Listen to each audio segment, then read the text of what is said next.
আমি আসি। আমাদের গল্পগুলো যদি ভালো লেগে থাকে তাহলে অবশ্যই সাবস্ক্রাইব করে পাশে থাকবেন। ধন্যবাদ। আর আমি প্রিয়াঙ্কা। আমাদের গল্পগুলো যদি ভালো লেগে থাকে অবশ্যই আমাদের চ্যানেলকে সাবস্ক্রাইব করে পাশে থাকবেন। এই ছামড়া, তুই আমার গায়ের উপরে উঠলি কেন?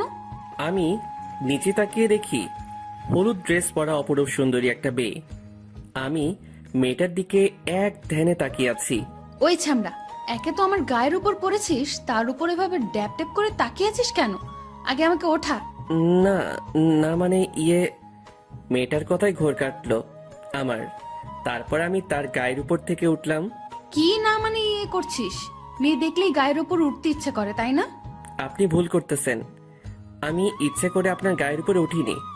তোদের মতো ছেলেদের আমার চেনা আছে। তোর ভাগ্য ভালো আমি একটু কাজে যাচ্ছি, তা না হলে তোর খবর ছিল। মেয়েটা দেখতে তো সুন্দর, তবে এরকম ঝালমরিচের মতো ব্যবহার করেন কেন? কি বললি? আমি ঝালমরিচ? মেয়েটাকে রাগালে তো ভালোই লাগে, তাহলে একটু রাগিয়ে দেখি। শুধু ঝালমরিচ না, একেবারে পেত্তির মতো ব্যবহার করেন। তাছাড়া মুখে মনে হয় আধা কেজি ময়দা মেখেছেন। এবার তো মেয়েটা তেলে বেগুনে জ্বলে উঠল। কি বললি তুই? আমি পেতনি? আবার আমি ময়দা মাখি? আজকে তোর একদিন কি আমার যে কয়দিন লাগে। বলেই পাশ থেকে একটা লাঠি হাতে নিল মেয়েটি। এবার পরিস্থিতি খারাপ ভেবে দিলাম দৌড়।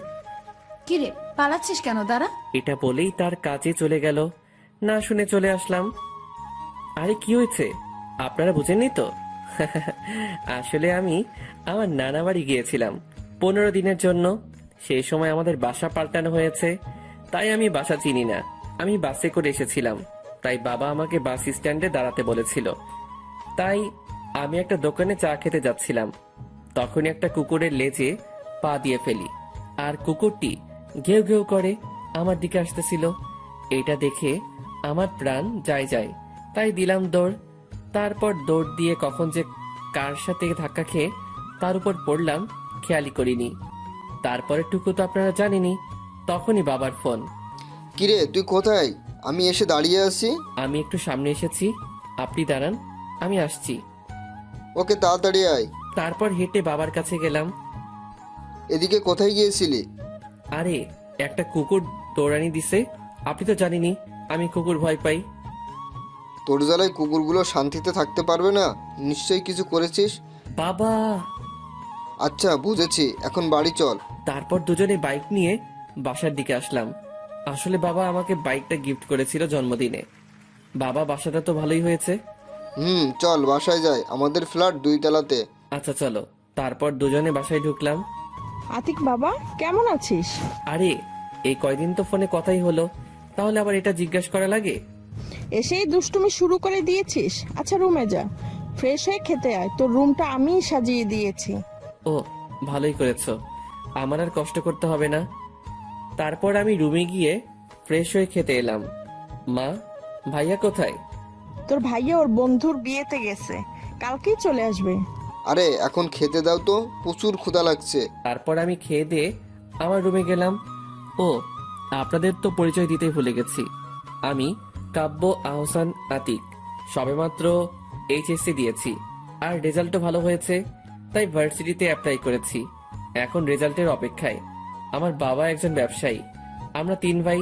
বড় ভাই বিয়ে করেছে, তার একটা বাচ্চাও আছে, তবে তারা আমার পরিবার থেকে আলাদা থাকে। তাই আমি, মেজো ভাই এবং বাবা মা নিয়েই আমার পরিবার। যাই হোক, এখন গল্পে আসি। আমি রুমে গিয়ে দিলাম ঘুম। দুপুরে মায়ের ডাকে ঘুম ভাঙলো। কিরে আর কত ঘুমাবি? এবার ওঠ, গোসল কর, তারপর খেতে আয়। তারপর আমি উঠে গোসল করলাম। কিছুক্ষণ পর নিচে ডাক পড়লো। তারপর খেয়ে রুমে বসে কিছুক্ষণ ফেসবুকিং করে একটু বাইরে বের হলাম। তারপর কিছুক্ষণ ঘুরে বাসায় ফেরার সময় গেটের কাছে যেতেই দেখি সকালের মেয়েটা আমার সামনের রাস্তা দিয়ে হাঁটছে। মেয়েটা আমাকে দেখেই তেলে বেগুনে জ্বলে উঠলো। কিরে, তুই এখানে আমার পিছু নিয়ে এখানে চলে এসেছিস নাকি? আরে আপনি কি বলছেন? আমি আপনার পিছু নিতে যাব কেন? তাহলে এখানে কি করছিস? দাঁড়া, আজকে তোকে আমি। বলেই আমার দিকে তেড়ে আসলো মেয়েটা। আমি অবস্থা বেগতিক দেখে পাশের একটা দোকানের দিকে দৌড় দিলাম। কি হলো, দৌড়াচ্ছিস কেন? দাঁড়া। আপনার মতো রাক্ষসী শাকচুন্নি পেত্নির সাথে কথা বলার চেয়ে দৌড়ানি ভালো। কি বললি তুই? তোকে আরেকবার হাতের কাছে পেলে তোকে মেরেই ফেলবো। আপনি আমাকে পেলে তো মারবেন। আপনার মতো রাক্ষসী আমি আপনার সামনে আর আসবই না বলেই দৌড় দিয়ে একটা চায়ের দোকানের সামনে গেলাম। বাবা, তোমার কিছু লাগবে? জি কাকা, আপাতত 1 কাপ চা দিন। আচ্ছা বাবা, দিচ্ছি, তুমি বসো। তারপর কাকা চা বানিয়ে দিল। চাটা খেয়ে বিল দিয়ে বাসার দিকে গেলাম। আর ভাবতে লাগলাম, এই মেয়েটা এখানে কি করে? মনে হয় তো মেয়েটার বাসা আশেপাশেই। মেয়েটা যে পরিমাণ রাগী, এর থেকে সাবধানে থাকতে হবে। তারপর আমি বাসায় পৌঁছালাম সন্ধ্যার পরে। এখন পড়াশোনা নেই, তাই গল্প পড়ছিলাম ফেসবুকে। কিছুক্ষণ পর পানির পিপাসা পেল, তাই যেই নিচে নামতে যাব তখনই দেখি সকালে রাগী মেয়েটা আম্মুর সাথে গল্প করছে। আমি তাড়াতাড়ি আবার রুমে ঢুকলাম যাতে মেয়েটা আমাকে না দেখে। তারপর আরো কিছুক্ষণ পর দরজা খুলে বেরিয়ে দেখি মেয়েটা নেই। তাই আমি নিচে নেমে পানি খেলাম আর মায়ের কাছে গেলাম। মা, তোমার সাথে কিছুক্ষণ আগে বসা ছিল সেই মেয়েটাকে? আরে ও হচ্ছে তোর বাড়িওয়ালা আঙ্কেলের মেয়ে মাওয়া। কি? উনি বাড়িওয়ালা আঙ্কেলের মেয়ে? তো আমাদের বাসায় এসেছিল কেন? এসেছিল আমাদের দাওয়াত দিতে, আজকে ওদের বাসায় ডিনার করতে যেতে বলেছে। আমি তো ভয়ে শেষ। আমি তাদের বাড়ি গেলে আমাকে কাঁচা খেয়ে ফেলবে। মা, আমি যাব না তাদের বাসায়, তোমরা যাও। এটা কেমন কথা আতিক? ওরা তোর জন্যই আমাদেরকে দাওয়াত দিয়েছে, কারণ তারা তোর সাথে পরিচিত হওয়ার জন্য দাওয়াত দিয়েছে। তবুও মা, আমি যাব না। আমি কিছু জানি না, তোর যেতেই হবে। তারপর আমি টিভির সামনে বসলাম। কিছুক্ষণ পরই বাবা চলে আসলো। তারপর তিনি ফ্রেশ হলেন। ফ্রেশ হওয়ার পর বাবা মা আমাকে জোর করে নিয়ে গেল বাড়িওয়ালাদের বাসায়। বাসায় গিয়ে কলিং বেল বাজানোর পর একজন মহিলা দরজা খুলে দিলেন। বুঝে গেলাম এটাই বাড়িওয়ালা আন্টি। ও, আপনারা এসে গেছেন। আসুন আসুন, ভিতরে আসুন, আমরা আপনাদের জন্য অপেক্ষা করছিলাম। তারপর আমরা ভিতরে গেলাম। আন্টি আমাদের বসতে বললেন। তারপর আমরা সোফায় বসলাম।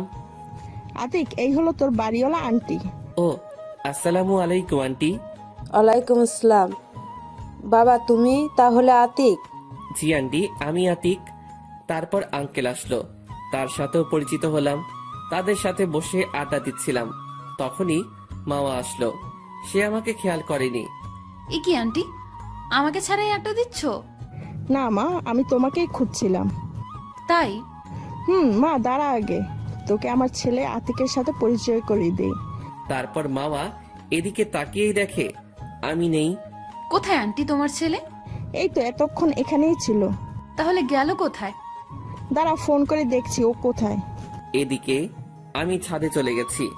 মামাকে আসতে দেখে যেই রাগী মেয়ে কিনা বাবা মায়ের সামনে মারতে চায়, আমি হাঁটছিলাম, তখনই মায়ের কল আসলো। হ্যাঁ বলো। তোর কি কোনো কাণ্ডজ্ঞান নেই? তুই আমাদেরকে না বলে কোথায় গেছিস? মা, তোমরা আড্ডা দিচ্ছিলে, আমার ভালো লাগছিল না, তাই ছাদে ঘুরতে এসেছি। ও আচ্ছা, ঠিক আছে, তাইলে ছাদে থাক, ফোন দিলে চলে আসিস। তারপর ফোন কেটে দিলাম। ওইদিকে ও আতিক তাহলে ছাদে আছে। তাহলে মাওয়া যা, ওর সাথে পরিচিত হয়ে আয়। আচ্ছা মা। বলেই ছাদের দিকে হাঁটা ধরলো মাওয়া। তারপর মাওয়া ছাদে পৌঁছালো, আমি অন্যদিকে ফিরেছিলাম। এই যে শুনছেন? জি, আমাকে বলছেন? এ কি, তুই এখানে কেন? তাহলে কোথায় থাকবো? এখানে তো আতিকের থাকার কথা ছিল। জি, আমি আতিক। তুই তাহলে আতিক? তাহলে এবার যাবি কোথায়? কেন? কেন মানে, রাস্তায় কি বলছিলি মনে নেই? যা সত্যি তাই তো বলেছি। বলেই দৌড় দিয়ে নিচে আন্টিদের বাসায় চলে আসলাম। আরে আরে, পালাচ্ছিস কেন? তোকে এখন পাবো না তো কি হইছে? তোকে পরে বোঝাবো তুই কাকে রাগাচ্ছিস। বলেই রাগে ফুঁসতে থাকে মামা। তারপরে সে নিজেও নিচের দিকে আসলো। এদিকে আমি নিচে তাদের কাছে যেতেই, একই বাবা, তুমি এসে পড়লে? জি আন্টি। তোর কাছে তো মাওয়া গেল, পরিচিত হয়েছিস তো? হ্যাঁ, হয়েছি। আচ্ছা, তাহলে ও কোথায়? এই তো মাওয়া এসে গেছে, তাহলে এখন খেতে চলো, কি বলেন ভাইজান? তাই ভালো হয়। তারপর খেতে বসলাম। বাবা আতিক, তুমি এবার কিসে পড়ো? জি আন্টি, আমি এইচএসসি দিয়ে এই ভার্সিটিতে চান্স পেয়েছি। কালকে ভর্তি হয়ে ক্লাস শুরু করব। ও, তাহলে তো তুমি মাওয়ার ছোট। ও তোমাদের ভার্সিটিতে অনার্স 2য় বর্ষে পড়ে। সিনিয়র হলে সমস্যা কি? ক্লাস তো খেয়েছি। ও তাই? তাই? তারপর খাওয়া দাওয়া শেষ করে বাসায় এসে কিছুক্ষণ ফোন টিপে দিলাম ঘুম। সকালে ঘুম থেকে উঠে বাবাকে নিয়ে কলেজে গেলাম। কলেজে গিয়ে ভর্তি হয়ে বাবাকে বিদায় দিয়ে বন্ধুদের কাছে গেলাম। আপনাদের তো বলতেই ভুলে গেছি, আমার সাথে এই ভার্সিটিতে আমার আরো 3টা বন্ধু আছে। ওরা হলো সিয়াম, আনান ও সাকিব। তারপর ওদের কাছে যেতেই, কিরে ভর্তি হওয়া শেষ? এইমাত্র হলাম। আচ্ছা চল, হয়েছি, নতুন নতুন মেয়ে দেখি। শালা তুই আর ভালো হলি না। এ আইসে, তোমার তো জেব আছে, তাই দেখতে পারতেছো না? কি করবে বল, তাইলে তো ওর চোখে উঠিয়ে নিবে মোনা। হয়েছে, থাম, চল ক্যাম্পাসটা ঘুরে দেখি। তাই চল। তারপর ক্যাম্পাসটা ঘুরে দেখতেছিলাম, তখনই ওই এইদিকে আয় তোরা। জি, আমাদের ডাকতেছেন? তোদেরই ডাকতেছি। আচ্ছা চল ভাই গিয়ে দেখি। আচ্ছা চলো। তারপর তাদের কাছে গেলাম। তোরা কি নতুন ভার্সিটিতে? জি, আমরা নতুন। শোন, আমরা তোদের সিনিয়র, তাই আমাদের সম্মান দিবি। আচ্ছা আপু। এখন থেকে আমাদের যেখানেই দেখবি সেখানেই সালাম দিবি। আচ্ছা, আমরা তাহলে যাই। ওই থাম, আমরা তোদের যেতে বলেছি? না, তাহলে যাওয়ার কথা বললি কেন? এমনি বলেছি আপু। তোদের এই ভুলের শাস্তি পেতে হবে। আপু, এর জন্য আবার শাস্তি কিসের? ওই চুপ, একে তো ভুল করেছিস, তার উপর আবার মুখে মুখে কথা বলছিস। সরি আপু। সরি বললে কাজ হবে না। এখন তোদের দুটো অপশন থাকবে শাস্তি। একটা হলো তোদের জামা খুলতে হবে, আরেকটা হলো তোদের মধ্যে থেকে যে কোনো একজন কোনো একটা মেয়েকে কিস করতে হবে। তখনই কোথা থেকে যেন মামা এসে পড়লো। কি রে, এখানে কি করছিস ওদের নিয়ে? আরে ওদের র্যাগিং করতেছি। ও তাই, তাহলে তো ভালোই হলো। এদিকে আমাদের মধ্যে কথোপকথন। দোষ, এখন কি করবি? ভাই, কি করবি? শার্টটা খুললে তো মান ইজ্জত শেষ হয়ে যাবে। আমার মাথায় তো কিছু আসতেছে না। আতিক ভাই তুই কিছু একটা কর। আচ্ছা দাঁড়া, দেখতেছি। কি বিড়বিড় করতেছিস তোরা? যা করার তাড়াতাড়ি কর। তখনই আমি মামা আপুর সামনে গিয়ে একবার চোখ মেরেই তার মাথাটা ধরেই ঠোঁটের সাথে ঠোঁট লাগিয়ে দিলাম। এটা দেখে তো মামার বন্ধুরাও, আমার বন্ধুরা অবাক, এমনকি মামা নিজেও অবাক। তারপর তাকে ছেড়ে দিয়েই আপু আমাদের শাস্তি শেষ, আমরা যাই বলেই ওখান থেকে সবাই পালালাম। এই তোকেও কিস করলো, তুই ওকে কিছু বললি না কেন? সরি মামা, আসলে আমি ওদের শাস্তি দিয়েছিলাম, সেই শাস্তিটা যে তোর উপর যাবে বুঝতে পারিনি। ওর অবস্থা আমি খারাপ করে ছাড়বো। ওর কি করে সাহস হয় আমাকে কিস করার? আচ্ছা বাদ দে, একটু মাথা ঠান্ডা কর। আর ছেলেটার কিন্তু সাহস আছে বলতে হবে, ওকে বয়ফ্রেন্ড বানিয়ে নে। দেখ, এমনিতেই মাথা গরম আছে, আর গরম করিস না। চল ক্লাসে চল। মাওয়ার রাগ দেখে ওরা আর কিছু না বলে মাওয়ার সাথে ক্লাসে চলে গেল। অন্যদিকে আমরা পালিয়ে এক জায়গায় এসে দাঁড়ালাম। ভাই তুই এটা করলি কেমনে? ওই সুন্দরী মেয়েটাকে কিস করলি? ভাই, আমাদের পরে যদি ওই মেয়েটা পায়, অবস্থা খারাপ করে দিব। শালা, তোদের নয় আমার অবস্থা খারাপ করবে, আর এটা তোদের ভাবি। মানে কি বলতে চাচ্ছিস বুঝিয়ে বল। ওকে আমার ভালো লাগে, আমার প্রথম ক্রাশ, আর ও আমাদের বাড়িওয়ালার মেয়ে। বলিস কি শালা, তোর চয়েস আছে বলতে হবে। ভাই দেখতে সেই, কিন্তু বড়, এবং মনে হয় প্রচুর রাগী। পাইলে আসার সময় দেখেছিলাম, চোখ দিয়ে মনে হয় আগুন বের হচ্ছে। আরে ভাই, যা হবে পরে দেখা যাবে, এখন ক্লাসে চল। এমনিতেই আজকে প্রথম ক্লাস। তাই চল। ওর সবাই মিলে ক্লাসে গেলাম। আজকে প্রথম দিন তো, তাই পরিচয় পর্বতেই ক্লাস শেষ। তারপর ক্লাস থেকে বের হয়ে বন্ধুদেরকে বিদায় দিয়ে বাসার দিকে রওনা দিলাম। তারপর বাসায় গিয়ে খেয়ে কিছু সময় গল্প লিখে তারপর ক্রিকেট খেলতে গেলাম। আসলে এই ক্রিকেট খেলার জন্যই আমি গল্প লেখার সময় খুব কম পাই।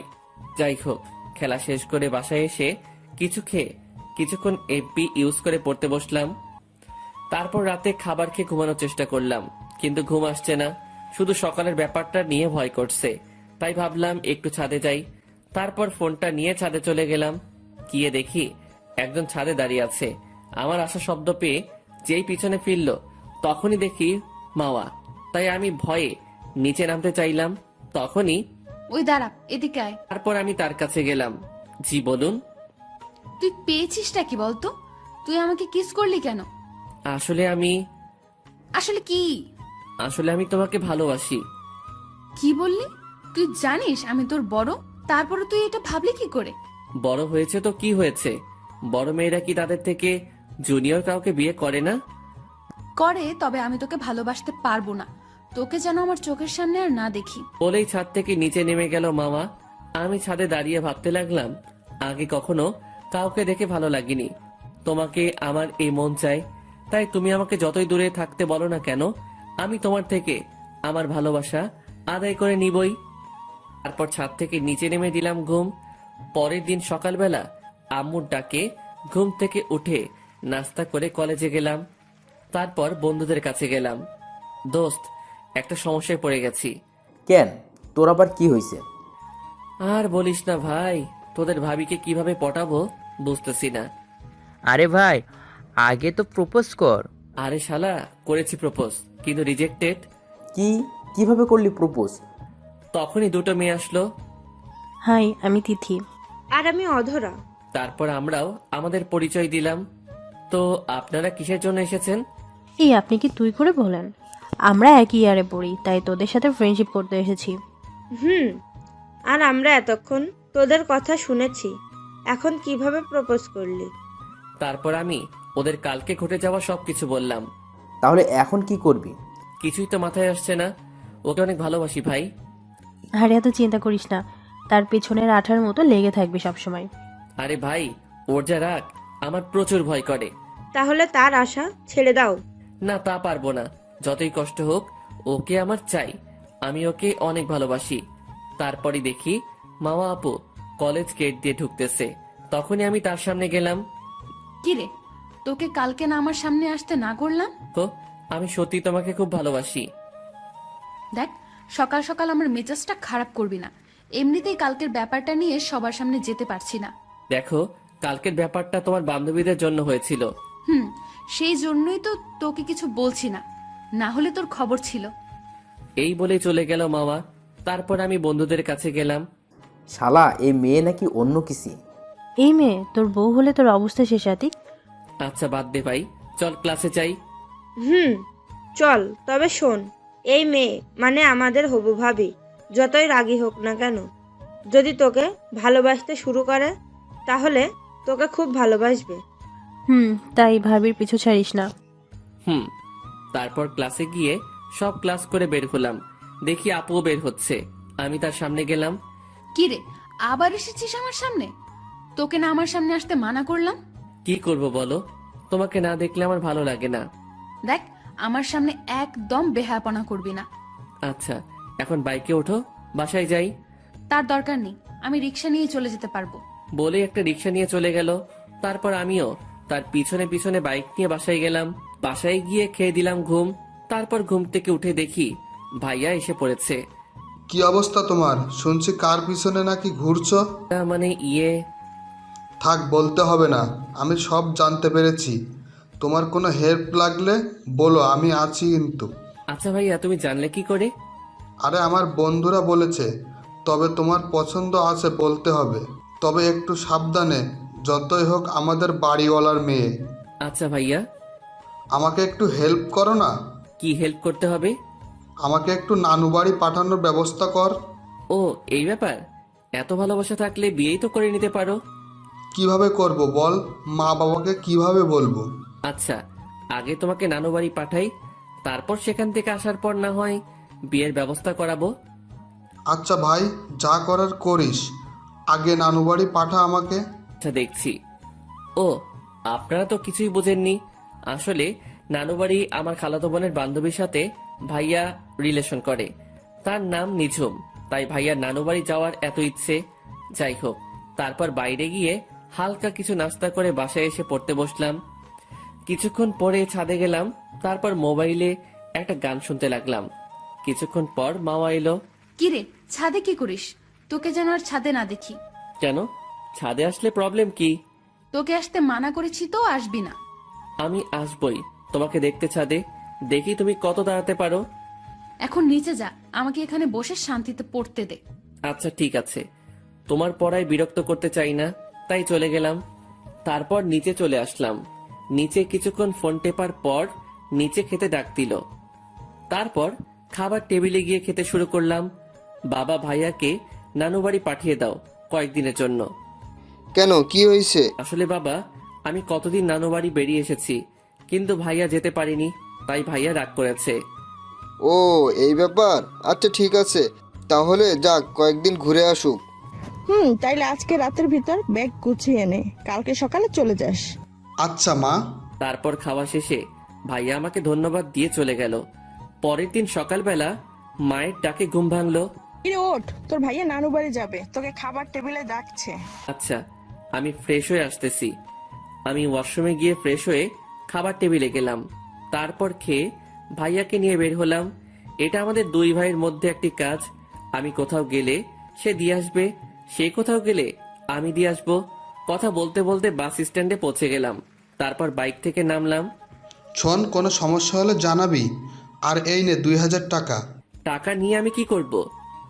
এই টাকাটা দিলাম তোকে ফুল কেনার জন্য। প্রতিদিন কিরাশকে ফুল দিয়ে প্রপোজ করবি। কিন্তু টাকা তো আমার কাছে ছিল। টাকা থাকলেই বা কি, আমি টাকা দিয়েছি, রেখে দে। আচ্ছা ভাইয়া, সাবধানে যাবে, গিয়ে আমাকে ফোন করবে। আচ্ছা, গিয়ে তোকে তোর ভাবির সাথেও কথা বলাবো। আচ্ছা ভাইয়া। তারপর বাস স্টার্ট হলো। ভাইয়াকে বিদায় দিয়ে সেখান থেকে একটা ফুলের দোকানে গিয়ে ফুল কিনে কলেজের দিকে রওনা দিলাম। তারপর কলেজে পৌঁছানো মাত্রই দেখি আপুও কলেজে প্রবেশ করতেছে। আমি তার সামনে গেলাম। I love you. তুই আবার এসেছিস? তোকে বললাম তো আমি তোকে ভালোবাসি না। এই কথা তোকে কতবার বলতে হবে? কিন্তু আমি তোমাকে ভালোবাসি। আর যেন তোকে আমার পেছনে না দেখি। বলেই চলে গেল মামা। তারপর ওখান থেকে বন্ধুদের কাছে গেলাম। শালা আজকে থাপ্পড় খেলি? তো কি হয়েছে, ওকে তো আমি ভালোবাসি, তাই এই থাপ্পড় কিছু না। আচ্ছা ভাই, যা ভালো বুঝোস। ভাই তুই চিন্তা করিস না, আরো কষ্ট করতে হবে তোকে সাকসেস হতে হলে। আচ্ছা, এখন ক্লাসে চল। তারপর ক্লাস করে বের হলাম। গেটের কাছে দাঁড়িয়ে আছি মামার আসার জন্য, আর সে এসেও পড়লো। সে আমাকে দেখেও না দেখার ভান করে চলে যেতে লাগলো। এই যে মিস রাগি কিউটি।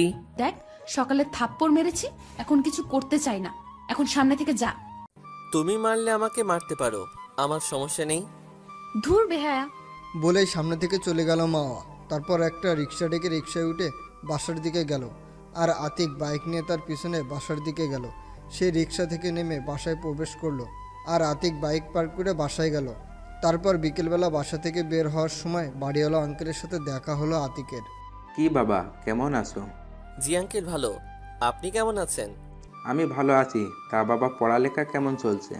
জি আঙ্কেল, ভালোই। ও আচ্ছা বাবা, আমার মেয়েটাকে দেখে রেখো, ও তো তোমাদের ভার্সিটিতেই পড়ে। আচ্ছা আঙ্কেল, এটা তো এমনিতেই রাখবো। আচ্ছা যাও তাহলে। আচ্ছা আঙ্কেল। তারপর সেখান থেকে চলে গেল খেলতে। তারপর খেলাধুলা করে বন্ধুরা মিলে কিছুক্ষণ আড্ডা দিয়ে সন্ধ্যায় নাস্তা করে বাসায় আসলো আতিক। তারপর পড়তে বসলো। পড়তে গিয়ে মনে পড়লো এ সময় মাওয়া ছাদে থাকে, এখন একটু দেখে আসি। তারপর ফোনটা হাতে নিয়ে ছাদে গেল আতিক। আতিক দেখে মাওয়া দোলনার উপর বসে খুব মনোযোগ দিয়ে বই পড়ছে। আতিক একটা গান ছেড়ে গান শুনতে শুনতে তাকে দেখতে লাগলো। তখনই আতিকের দিকে মাওয়ার চোখ পড়লো। তুই আবার এখানে এসেছিস? তোকে না এখানে আসতে মানা করলাম। কি করব বলো, তোমাকে না দেখে যে থাকতে পারি না। তুই প্লিজ এখান থেকে যা। আমি তোমাকে ভালোবাসি, কেন এটা বুঝতে পারছো না? বলছি না, আমাকে এই কথা কখনো বলবি না। আমি তোকে ভালোবাসি না। বলেই বইটা হাতে নিয়ে নিচে গেল মাওয়া। তারপর আতিক গালে হাত দিয়ে নিচে চলে গেল। এভাবেই চলে গেল 1 মাস। 1 মাস পর আজকে আতিকের ভাইয়া বাসায় আসবে। আতিক তাকে আনতে যাচ্ছে। এই 1 মাস আতিকের ভাইয়া নানু বাড়ি ও খালা বাড়ি বেরিয়েছে। এদিকে আতিকের অবস্থা, এই 1 মাসে প্রতিদিন মাওয়াকে ফুল দিয়ে প্রপোজ করেছে, বিনিময়ে পেয়েছে শুধু থাপ্পড়। তবুও থামেনি। প্রতিদিন সকালে কলেজে ছুটির পরে আবার রাতে ছাদেও প্রতিদিন আতিকই অপমান করে থাপ্পড় মেরেছে। যাই হোক, অবশেষে আতিক বাস স্ট্যান্ডে এসে পড়ল। আতিক কিছুক্ষণের মধ্যে আতিকের ভাইয়াও এসে পড়েছে। বাস থেকে নেমে আতিককে জড়িয়ে ধরলো। কিরে, কেমন আছিস? এই তো ভালো ভাইয়া, তুমি? আমিও ভালো। চেহারা দেখে মনে হচ্ছে তো তুই ভালো নেই। মাকে এখনো তোর ভালোবাসা বোঝাতে পারিসনি? ভাইয়া, অনেকভাবে চেষ্টা করেছি, কিন্তু আমার ভালোবাসা ও একটু বুঝতে চায় না। চিন্তা করিস না ভাই, সব ঠিক হয়ে যাবে। তাই যেন হয়। তারপর আতিক ওর ভাইকে বিশ্রাম নিতে বলে আতিক কলেজে চলে গেল। আতিককে দেখেই ওর বন্ধুরা আতিকের কাছে আসলো। শোন, তুই আজকে ভাবিকে প্রপোজ করবি না। কেন? শালার কত থাপ্পড় খাবি এভাবে, তোর আর ভালোবাসা বুঝনো লাগবে না।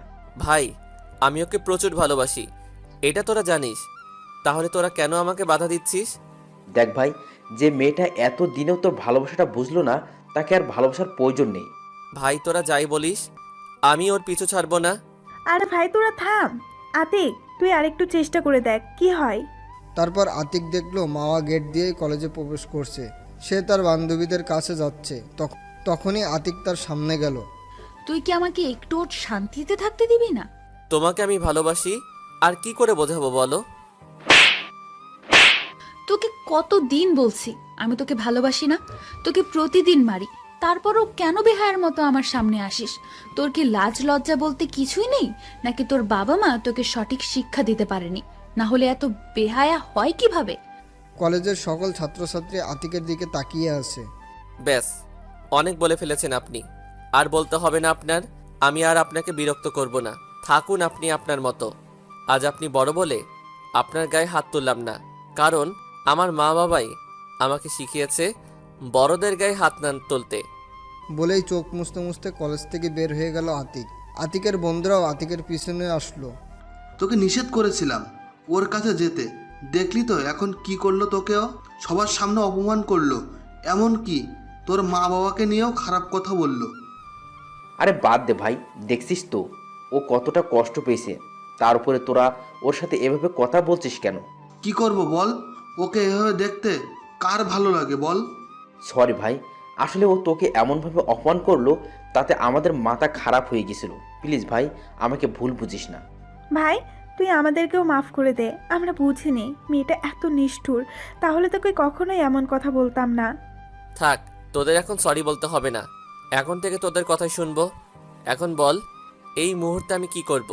তোকে এখন শক্ত হতে হবে ভাই। তুই এখন থেকে আর ওর সামনে যাবি না।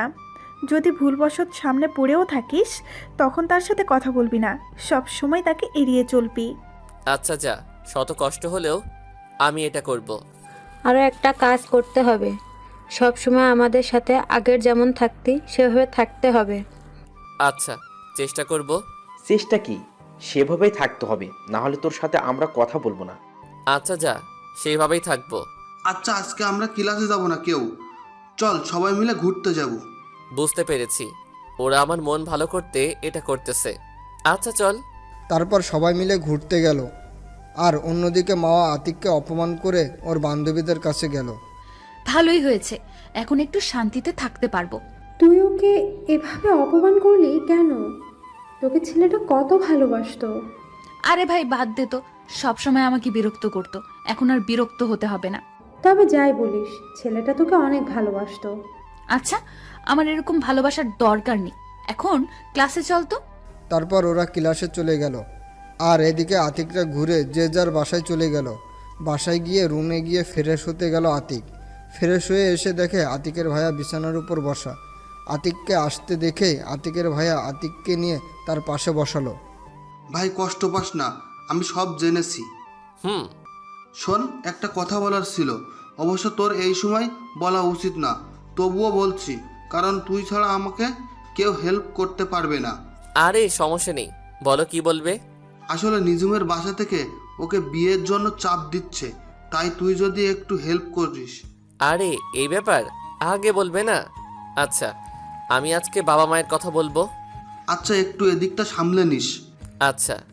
আর একদম মন খারাপ করে থাকবি না। না ভাইয়া, তুমি চিন্তা করো না, আমি ঠিক আছি। আচ্ছা। বলে রুম থেকে চলে গেল আতিকের ভাই। তারপর আতিক বিছানায় বসে ভাবতে লাগলো, আতিক কি পারবে মাওয়াকে না ভালোবেসে থাকতে? এটা ভাবতেই চোখ দিয়ে পানি বের হলো আতিকের। কিছুক্ষণ পরেই তার আতিকের বাবা মায়ের অপমানের কথা মনে পড়ল। না, ওই মেয়েকে নিয়ে আর ভাববো না, আমাকে শক্ত হতে হবে। কিছুক্ষণ পর খেতে ডাকলো। খেতে ইচ্ছে করছিল না, তবুও গেল আতিক, কারণ আতিকের ভাইয়ের কথাটা তো বলতে হবে গিয়ে। খাবার টেবিলে বসলো আতিক। বাবা, আমার মনে হচ্ছে মায়ের সংসার চালাতে খুব কষ্ট হচ্ছে। ঠিক বলেছিস বাবা, আমারও মনে হচ্ছে। ও তাহলে তোমরা আমাকে নিয়ে ভাবো, কথাটা শুনে খুব শান্তি পেলাম। আচ্ছা, তাহলে এখন তোর মতলবটা কি তাই বল। বাবা, আসলে আমি বলতে চাচ্ছি, ভাইয়াকে বিয়ে করালেই তো মায়ের কষ্টটা কমে যায়। তাই তো, তা করলেই তো হয় কি বলো তুমি? তা হাবিব বাবা, তোর কি কাউকে পছন্দ আছে? আসলে মা, ভাইয়া তো একজনকে পছন্দ করে। ভাইয়া লজ্জায় বলতে পারতেছে না। ও তা মেয়ে থাকে কোথায়? মা, আমাদের নানু বাড়ির ওখানে রিমি আপুর বান্ধবী। ও আচ্ছা, তাহলে আমি তোর মামার সাথে কথা বলে মেয়ের খবর নিচ্ছি। আচ্ছা বাবা। তারপর খাবার খেয়ে রুমে গেল আতিক। কিছুক্ষণ পর আতিকের ভাইয়াও আতিকের রুমে আসলো। ভাই তোকে অনেক ধন্যবাদ। আর ধন্যবাদ দেওয়ার কি আছে এতে? আচ্ছা এই নে, তোর ভাবি তোর সাথে কথা বলবে। আচ্ছা দাও। তারপর আতিক তার ভাইয়ার হাত থেকে মোবাইল নিয়ে সালাম দিয়ে সে সালাম নিল। কেমন আছো আতিক? জি ভালো, আপনি? তুমি কিরকম ভালো আছো তা তো আমি জানি। আরে আপনি আমাকে তুমি করে বলছেন কেন? আমি আপনার ছোট ভাইয়ের মতো, তাই আমাকে তুই করে বলেন। আচ্ছা বলবো, শোন, একদম মন খারাপ করে থাকবি না। ওই রকম মেয়ের ভালোবাসা পাওয়ার থেকে না পাওয়া ভালো। আরে না ভাবি, সমস্যা নেই, আমি ঠিক আছি। শোন, তোকে শক্ত হতে হবে, তোকে দেখিয়ে দিতে হবে ও না থাকলেও তোর কিছুই হয় না। আচ্ছা ভাবি। শরীরের খেয়াল রাখবি। আপনি বিয়ের প্রস্তুতি নিন। যা ফাজিল। বলেই লজ্জায় ফোন কেটে দিল। তারপর ভাইয়াকে ফোনটা দিল আতিক। তারপরে আতিকের ফোনে একটা কল আসলো। ফোনটা হাতে নিয়ে দেখলো সিয়াম কল দিয়েছে। আতিক কলটা রিসিভ করলো। হ্যালো বল। কোথায় তুই? এই তো বাসায়। কেন? আমরা সবাই তোর বাসার নিচে আসি, তুই বের হ। আচ্ছা তোরা ভিতরে আয়। না থাক, তার দরকার নেই, তুই তাড়াতাড়ি বের হ। তারপর আতিক রেডি হয়ে বাসা থেকে বের হলো। কিরে তোরা আসলি কেন এদিকে? এমনি আসলাম, আজকে সবাই মিলে ঘুরতে যাব। ভাই আমি ভাবছি কোনো জরুরি কাজ, আর তোরা ঘুরতে যাবি। শালা তোর কি আমাদের সাথে ঘুরতে যেতে সমস্যা? না, তবে আজকে ভালো লাগছে না। চুপ শালা, চল আমাদের সাথে। তারপর ওদের জোরাজোরিতে ওদের সাথে যেতে হলো আতিকের। অন্যদিকে ক্লাস ছুটি হওয়ার পর মা দেখে আতিক ওর পিছু নেয়নি। তা দেখে ভাবতে লাগলো, উফ, ভালোই হয়েছে, আপদটা বিদায় করতে পেরেছি। এখন আর আমাকে জ্বালাবে না, এখন সব সময় শান্তিতে থাকতে পারবো। এগুলো ভাবতে ভাবতে বাসায় চলে গেল মা। এদিকে আতিকরা ঘোরাঘুরি করে যে যার বাসায় ফিরল। অবশ্যই খেয়েও এসেছে, কারণ সাকিব ট্রিট দিয়েছিল। আতিক বাসায় এসে আজকে আর পড়তে বসলো না, একটু ফোন টিপে দিল ঘুম। রাতে আতিকের মা এসে খেতে ডাকতে আতিক উঠল আর বলল, বাবা কি হয়েছে তোর? তুই তো আর অসময়ে ঘুমাস না। না মা, এমনি ভালো লাগছিল। ও আচ্ছা, নিচে খেতে আয়। না মা, আজকে খেতে ইচ্ছে করছে না। কি খাবি না? কেন জানিস না তোর বাবা তুই বাসায় থাকলে তুই না খেলে খায় না? আর তোর বাবা তোকে ডাকছে, কি যেন জরুরি কথা আছে। আচ্ছা চলো। তারপর আতিক তার মায়ের সাথে খেতে গিয়ে দেখে তার ভাইয়াও এসেছে এবং বাবাও বসে আছে। আমাকে ডেকেছেন বাবা? বস, তারপর বলছি। বলেন। শোনো, আমরা ঠিক করেছি তোমার ভাইয়ের জন্য তুমি যাকে বলেছো তাকে দেখতে যাব। তোমার মামার সাথে আমাদের কথা হয়েছে। ও আচ্ছা, তাইলে যাবেন ভাইয়া? কি বলে? তোর ভাইয়া রাজি আছে। ও আচ্ছা, তাইলে কবে যাবেন? আমরা কালকে যাব ঠিক করেছি। ও আচ্ছা, তাইলে চলে যাবেন? চলে যাবেন মানে? কেন, তুই যাবি না? ভাইয়া তুমি তো জানো আমার এইসব অনুষ্ঠান ভালো লাগে না। তোর যেতে হবে, না হলে আমি যাব না। তারপর অনেক জোরাজোরিতে রাজি হয়ে গেল আতিক। অন্যদিকে মা ছাদে বসে পড়ছে অনেকক্ষণ ধরে, কিন্তু কেউ তাকে বিরক্ত করছে না। ও আজকে ছাদেও শান্তিতে পড়তে পারছি, কেউ বিরক্ত করছে না। মা পড়ছে কিন্তু মনে করছে এই বুঝি আতিক ছাদে আসলো, কিন্তু না, আজকে আতিক ছাদে আসলো না। সে অনেক পড়ায় মন বসাতে চাইলেও পারছে না। তারপর সে রুমে গিয়ে ভাবতে শুরু করলো, আমি আজকে আতিককে এত মিস করছি কেন? ও তো আমাকে বিরক্ত করে, তাইলে আমি ওকে মিস করছি কেন? তারপর অনেক কষ্টে ঘুমালো মাওয়া। এদিকে আতিক ঘুমিয়ে পরের দিন সকালে ঘুম থেকে উঠলো। তারপর আতিকরা সবার সাথে রেডি হয়ে নানুর বাড়ি গেল। অন্যদিকে মাওয়া সকালে কলেজে প্রবেশ করার পর দেখে আজকে কেউ তার কাছে এসে বলল না। তারপর আতিকের বন্ধুরার দিকেও তাকিয়ে দেখে আতিক নেই। মাওয়ার আজকে অস্বস্তি হচ্ছে, সে যেন কেমন আতিককে খুঁজছে। মাওয়ার বান্ধবীরা তাকে দেখলো। কি রে মামা, আজকে তোকে এত উদাসীন লাগছে কেন? বুঝতে পারছি না রে, আজকে কেমন জানি ভালো লাগছে না। আমার তো মনে হচ্ছে তুই কাউকে খুঁজছিস। মানে তোরা বুঝলি কি করে? দেখ, আজকে একদিনেই তুই ওকে এত মিস করছিস, পরবর্তীতে কি হবে? মা চিন্তায় পড়ে গেল। ওকে একদিনেই আমি এত মিস করছি, তাইলে কি আমি ওকে ভালোবেসে ফেললাম? কি ভাবছিস এভাবে? কই কিছু না তো। দেখ, যদি ভালোবেসে থাকিস তাহলে ওর কাছে ক্ষমা চেয়ে মনের কথা বলে দে। আচ্ছা, আমি ওকে যে অপমান করেছি ও কি আমাকে মেনে নেবে? চেষ্টা করলে সবই সম্ভব, করে দেখ। তাছাড়া ও তো তোকে ভালোবাসে। কিন্তু ওকে এখন কোথায় পাবো? ও তো কলেজে আসেনি। আচ্ছা দাঁড়া, আমি দেখছি ওর বন্ধুদেরকে জিজ্ঞাসা করে। তারপর নীলিমা সিয়ামকে ডাক দিল, তবে ওর সাথে সবাই আসলো। জি আপু বলেন। আতিক কোথায় রে? জানি না আপু, ও কোথায় গেছে আমাদের বলে যায়নি। ও আচ্ছা, যা তাহলে। আচ্ছা বলেই ওখান থেকে চলে গেল সবাই। আজকে আমি ক্লাস করব না। আজকে বাসায় গিয়ে দেখি আতিক বাসায় আছে কিনা। আচ্ছা যা। তারপর মা ওখান থেকে বাসায় গেল। বাসায় গিয়ে নিজের বাসায় না গিয়ে আগে আতিকের বাসার সামনে গেল, কিন্তু বাসার সামনে গিয়ে দেখলো তালা মারা। তারপর মন খারাপ করে বাসায় গেল। কি রে, তুই আজকে কলেজ না করে বাসায় আসলি কেন? এমনি ভালো লাগছে না তাই। ও তাহলে রুমে যা। আচ্ছা মা, আন্টিরা গেছে কোথায়? ওরা আতিকের নানু বাসায় গেছে। তারপর মা তার রুমে চলে গেল আর আতিকের জন্য অপেক্ষা করতে লাগলো কবে আসবে। অন্যদিকে আতিকের নানুর বাড়িতে আতিকের ভাইয়ের বিয়ে ঠিক করে 2 দিন পর বাড়িতে আসলো। 1 সপ্তাহ পরে বিয়ে ঠিক করা হলো। এই 2 দিনে মা পাগল হয়ে গেছে আতিকের জন্য। প্রতিদিন কলেজে গিয়ে আতিকের বন্ধুদের কাছে জিজ্ঞেস করেছে আতিক আসবে কবে, কিন্তু আতিকের বন্ধুরা কিছু বলে না। যাই হোক, আতিক বাড়িতে আসলো। সকালবেলা সিয়াম কল দিল আতিকের কাছে। দোস্ত, আজকে আসবি না কলেজে? দোস্ত, আজকে আসবো না কলেজে, ভালো লাগছে না। আরে ভাই, এমনিতেই না বলে নানু বাড়ি গেছো, এখন যদি কলেজে না আসোস তাহলে আমরা কেউ তোর সাথে কথা বলবো না। এটা বলেই ফোন কেটে দিল সিয়াম। আরে ভাই শোন।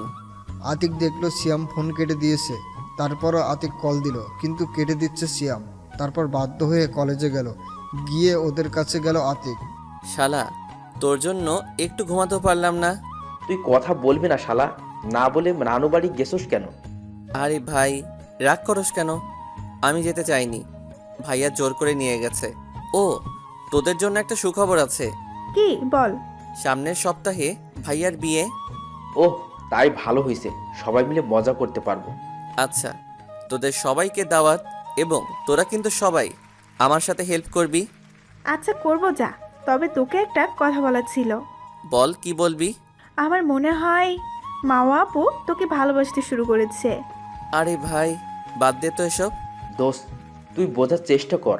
তুই এখান থেকে যাওয়ার পর প্রতিদিন মাওয়া আপু এসে তোর খবর জিজ্ঞেস করতো, কিন্তু আমরা বলিনি। শোন ভাই, তোরাই তো আমাকে ওর থেকে দূরে দূরে থাকতে বলেছিস। তুই তাই করবি, ওকে পাত্তা দিবি না, তোকে অনেক কষ্ট দিয়েছে। ভাই, ওকে বুঝিয়ে দিবি ভালোবাসার মানুষকে কষ্ট দিলে কেমন লাগে। তবে শোন, যাই করবি সাবধানে করবি, ভেবে চিন্তে করবি। আচ্ছা ভাই, ওই দেখ মাওয়া আপু আসছে। আতিক পিছনে তাকিয়ে দেখলো সত্যিই মা আসছে কলেজে। আতিক একবার তাকিয়ে চোখ সরিয়ে নিল। আরে ভাই, আসুক, আসলে আমাদের কি, আমরা আমাদের মতো থাকবো। ওকে। অন্যদিকে মা কলেজে প্রবেশ করে ওর বান্ধবীদের কাছে গেল। মামা, তোর জুনিয়র রোমিও এসেছে কলেজে। কি বলছিস? সত্যি এসেছে? ওই যে ওর বন্ধুদের দিকে তাকিয়ে দেখ। মা পিছনে তাকিয়ে দেখে আতিক তার বন্ধুদের সাথে কথা বলছে। দোস্ত, এখন কিভাবে ওর সামনে যাব? ও কি আমাকে ক্ষমা করবে? তুই আতিককে তোর ভালোবাসা বোঝানোর চেষ্টা করবি ঠিক মতো। ও যদি আমাকে ফিরিয়ে দেয়? ফিরিয়ে দিলেও তুই ছাড়বি না ওকে, ওর পিছনে লেগে থাকবি। আচ্ছা, যাচ্ছি তাহলে। তারপর মা আতিকের দিকে আসছিল, তখনই ক্লাসের বেল বাজলো। আতিক ক্লাসের দিকে হাঁটা ধরলো। মা আতিককে ডাক দিচ্ছিল, কিন্তু আতিক না শোনার ভান করে ক্লাসে ঢুকে গেল। তারপর মা আর বান্ধবীরা ওর কাছে আসলো। যা, একটুর জন্য ধরতে পারলাম না। থাক, ছুটির পর ধরবি। তাই করতে হবে। এখন ক্লাসে যাই। চল। তারপর ওরা ক্লাসে চলে গেল। এদিকে আতিক ক্লাসে গেল, স্যার এখনো আসেনি। দোস্ত, তোকে তো আপু ডাকছিল, সাড়া দিল না কেন? আরে ভাই, বাদ দে তো, এমনিতেই এতটা পথ জার্নি করে এসেছি, শরীরটা ভালো লাগছে না। ও তাই? তাই এই ক্লাস করে বাসায় চলে যাব। তখনই স্যার এসে পড়ল, তাই ওরা কিছু বলতে পারেনি। তারপর আতিক একটা ক্লাস করে বাসায় চলে আসলো, আর শরীর খারাপ থাকায় দিল এক ঘুম। এদিকে মার ক্লাসে মন নেই, তার শুধু আতিককে নিয়ে চিন্তা, কখন ক্লাস শেষ হবে আর আতিকের কাছে যাবে। অবশেষে তার সবগুলো ক্লাস শেষ হলো এবং তাড়াতাড়ি গুছিয়ে বাইরে আসলো, কিন্তু বাইরে এসে দেখে আতিক নেই ওর বন্ধুদের সাথে। তারপর সিয়ামকে ডাক দিল। ওই সিয়াম, এদিকে আসো। জি আপু, বলেন। এ কি, তুমি আমাকে আপু বলছো কেন? তোমরা তো সবাই আমাকে ভাবি বলে ডাকতে। জি আপু, আগে ডাকতাম, কিন্তু এখন আর ডাকবো না, কারণ যার জন্য ভাবি ডাকতাম, সে ডাকতে মানা করছে। দেখো তোমরা, আমি বুঝেছি আমি ভুল করেছি। প্লিজ তোমরা আমাকে হেল্প করো, কারণ আতিককে আমি খুব ভালোবাসি। দেখেন আপু, এখন কেঁদে লাভ কি? আর আতিক এখন অনেক পাল্টে গেছে। আমরা ওকে আপনার কথা বললে আমাদের সাথে বন্ধুত্বই নষ্ট করে দেয়। কেন উপায় নেই ওকে আগের মতো করার? উপায় থাকবে না কেন? উপায় তো আছেই, তবে সেটা আপনাকেই করতে হবে। কিভাবে করবেন সেটা আমরা জানি না। প্লিজ তোমরা আমাকে হেল্প করো। সরি আপু, আপনি আমাদের বন্ধুটার সাথে যা করছেন, এতে আপনাকে হেল্প করা আমাদের দ্বারা পসিবল হবে না। এই তোরা চল। চল। তারপর ওরা চলে গেল। মাওয়া আর কিছু বলতে পারলো না, কেঁদে দিল। তখনই ওর বান্ধবীরা আসলো। আরে কাঁদছিস কেন? এতটুকুইতে ভেঙে পড়লে চলবে না। তোকে ভালোভাবে আতিকের মন জয় করার চেষ্টা করতে হবে। কিন্তু কিভাবে? তুই চেষ্টা করলেই পারবি। এখন চল, বাসায় যাওয়া যাক। তারপর মাওয়া ওর বান্ধবীদের বিদায় দিয়ে বাসায় চলে গেল। বাসায় গিয়ে দেখে আন্টি বসে আছে। ও তুই এসে গেছিস, যা ফ্রেশ হয়ে আয়, খেতে দিচ্ছি। মা, আমি পরে খাবো, আগে আন্টির সাথে দেখা করে আসি। বলেই দৌড়ে চলে গেল। মাওয়ার মা মাওয়াকে ডাকলো। আরে শোন পাগল মেয়ে। শুনেই চলে গেল মাওয়া। মাওয়া আতিকদের বাসার সামনে এসে কলিং বেল বাজাতে আতিকের মা দরজা খুলে দিল। আরে মাওয়া, আয় ভেতরে আয়। তুমি না বললেও আসবো। আমি না বললেও আসবি মানে? বাদ দাও, আগে বলো তোমরা আমাকে না জানিয়ে বেড়াতে গিয়েছিলে কেন? গিয়েছিলাম তো, তাতে তোর কি? আমারই তো। সব বাদ দাও, এখন বলো আতিক কোথায়? আতিক তোর রুমে আছে। কেন, কি হয়েছে? কিছু না, আসলে আতিকের কাছে আমার একটা বই আছে, সেটা নিতে এসেছি। ও আচ্ছা, তাহলে আমি ওকে ডেকে দিচ্ছি। না, তা ডাকতে হবে না, আমি ওর রুমে গিয়ে বইটা নিয়ে আসছি। আচ্ছা যা। তারপর মাওয়া আতিকের রুমে আসলো। দরজাটা খোলাই ছিল। দেখে আতিক ঘুমাচ্ছিল, তাই আতিকের উপর শুয়ে পড়লো। এদিকে আতিক ঘুমাচ্ছিল, তখনই মনে হলো কিছু একটা ভারী জিনিস আতিকের বুকে রাখা। তারপর চোখ খুলেই দেখে মাওয়া আতিকের বুকের উপর শুয়ে আতিককে জড়িয়ে ধরেছে। আতিক এক ঝটকায় তাকে নিজের কাছ থেকে ছাড়িয়ে নিল। তারপর আতিক বিছানা থেকে নামলো। সেও ঝটকা খাওয়ায় আতিককে উঠে যেতে দেখে বিছানায় উঠে বসে। আপনি এখানে কি করছেন? আমি এখানে কি করছি মানে? আর কিছুদিন পর এটা আমারও রুম হবে। এটা আপনার রুম হবে মানে? আমাদের বিয়ে হলে তো এটা আমারও রুম হবে। কি আবল তাবল বলছেন? এটা আমাদের বিয়ে হবে মানে? আপনি কি পাগল হয়েছেন? হ্যাঁ, আমি পাগল হয়েছি তোমার ভালোবাসায়। আমি তোমাকে ভালোবেসে ফেলেছি। আগের ব্যবহারের জন্য প্লিজ তুমি আমাকে মাফ করে দাও। বাহ, তুই থেকে তুমিতে চলে গেলেন, ভালো তো। আর এখন আর আপনাকে ভালোবাসি না, প্লিজ চলে যান এখান থেকে। আমি জানি তুমি আমাকে এখনো ভালোবাসো, শুধু আমার উপর অভিমান জমে আছে। ধুর, আপনি জানতো এখান থেকে। আপনার সাথে কথা বলার কোনো মুড নেই। বলেই রুম থেকে বেরিয়ে গেল মাওয়া। তারপর মাওয়া না দাঁড়িয়ে আতিকের পিছন পিছন আসলো। আতিক মায়ের পাশে গিয়ে বসলো। কিরে মাওয়া, তুই না আতিকের কাছে বই আনতে গেছিলি? বই কোথায়? আসলে আন্টি, বইটা তোমার ছেলে এখনো পড়া হয়নি, তাই নেইনি। এদিকে মাওয়ার কথা শুনে তো আতিক অবাক। কি মিথ্যুক রে বাবা। তারপর মাওয়া বাসায় গেল। এদিকে আতিক তারপর খাওয়া দাওয়া করে বাসা থেকে বের হয়ে বন্ধুদের কাছে যাওয়ার জন্য রেডি হয়ে নিচেই গেল। তখনই আতিকের মা কাছে আসলো। কোথাও বের হবি বুঝি? একটু বাইরে যাব। ও, তাহলে যাওয়ার সময় তুই একটু তোর বাড়িওয়ালার আন্টিদের বাসা হয়ে যাস। কেন মা? তাদের বলবি আজকে সন্ধ্যার সময় আমাদের বাসায় একটু আসতে। আচ্ছা ঠিক আছে, বলে যাব। তারপর আতিক বাসা থেকে বের হয়ে মাওয়াদের বাসার সামনে গেল। তারপর কলিং বেল বাজালো। মাওয়া এসে দরজা খুললো। কে? ও, তুমি আসো, ভেতরে আসো। না থাক, আপনি একটু আন্টিকে ডেকে দিন, তাইলেই হবে। কে আসলো রে মাওয়া? ও বাবা, তুমি? জি আন্টি, আমি। তুমি বাইরে দাঁড়িয়ে আছো কেন? ভেতরে এসো। আসলে আন্টি, আমি আজকে বসবো না, আমার বাহিরে একটা জরুরি কাজ আছে। ও তাই? তা বাবা, কি জন্য আসলে তুমি? আসলে আন্টি, আজকে আপনাদের সন্ধ্যায় আমাদের বাড়িতে যেতে বলেছে। মাওয়া শুধু চুপচাপ আতিকের কথা শুনছিল, কারণ আন্টি সামনে, তাই কোনো কিছু করছে না। ও আচ্ছা বাবা, আমরা যাব। ও আচ্ছা আন্টি, তাহলে আমি আসি। আচ্ছা বাবা, এসো, সময় পেলে আবার আসবে। আচ্ছা আন্টি। বলেই চলে আসলো আতিক। তারপর বন্ধুদের কাছে গিয়ে আড্ডা দিতে লাগলো। এদিকে মাওয়া দরজা আটকিয়ে রুমে গেল। তখনই নীলিমা ফোন দিল। হ্যালো মাওয়া। হ্যাঁ বলো। আজকে শিফার জন্মদিনে যাবি না? না রে, আগেই বলেছি, কিন্তু যাব না। আরে বোকা, তুই আজকে জন্মদিনে আয়, সাথে বুদ্ধি করে আতিককে নিয়ে আসবি, তাইলে ওর সাথে সময়ও কাটাতে পারবি।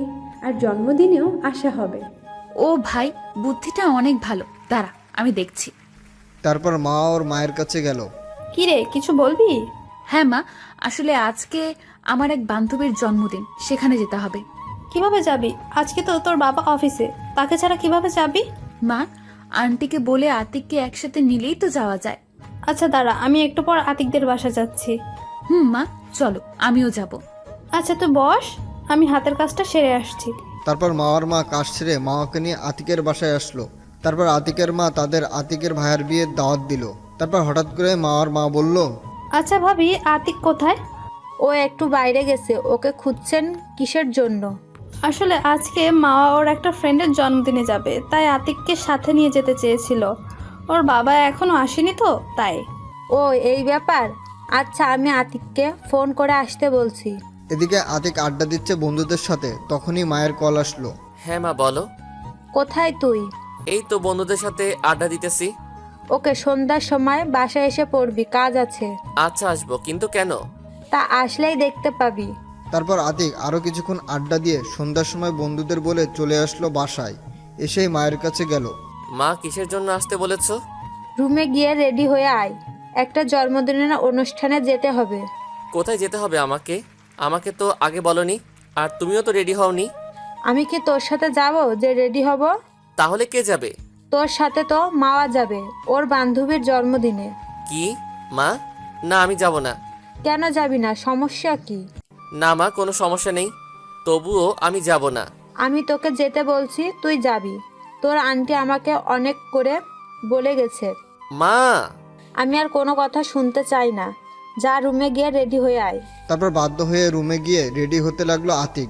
একটা সবুজ রঙের শার্ট ও একটা ব্ল্যাক জিন্স পরে বের হলো আতিক। বের হয়ে এসে দেখে মা রেডি হয়ে বসে আছে। আতিক তো তার দিকে একবার তাকিয়ে ক্রাশ খেয়ে গেল। একটা সবুজ রঙের থ্রি পিস পরা ও চোখে গাঢ় কাজল এবং মুখে হালকা মেকআপ, অনেক সুন্দর লাগছে। তবে আতিক কিছুক্ষণ তাকিয়ে থাকার পরেই আতিকের ঘটনাগুলো মনে পড়ল, তাই চোখ নামিয়ে নিল। এদিকে মা সেই ব্যাপারটা বুঝতে পেরেছে, তাই আতিক নিচে নামতে মা ওর সামনে আসলো। আমাকে আজকে কেমন লাগছে? আতিক কোনো কথা না বলেই চলে যাচ্ছিল, তখনই মা আতিকের হাত ধরলো। আপনি আমার হাত ধরেছেন কেন? আমার প্রশ্নের উত্তর না দিয়ে যাচ্ছ কেন? আমি আপনার প্রশ্নের উত্তর দিতে বাধ্য নই। আচ্ছা, তোমার উত্তর দিতে হবে না।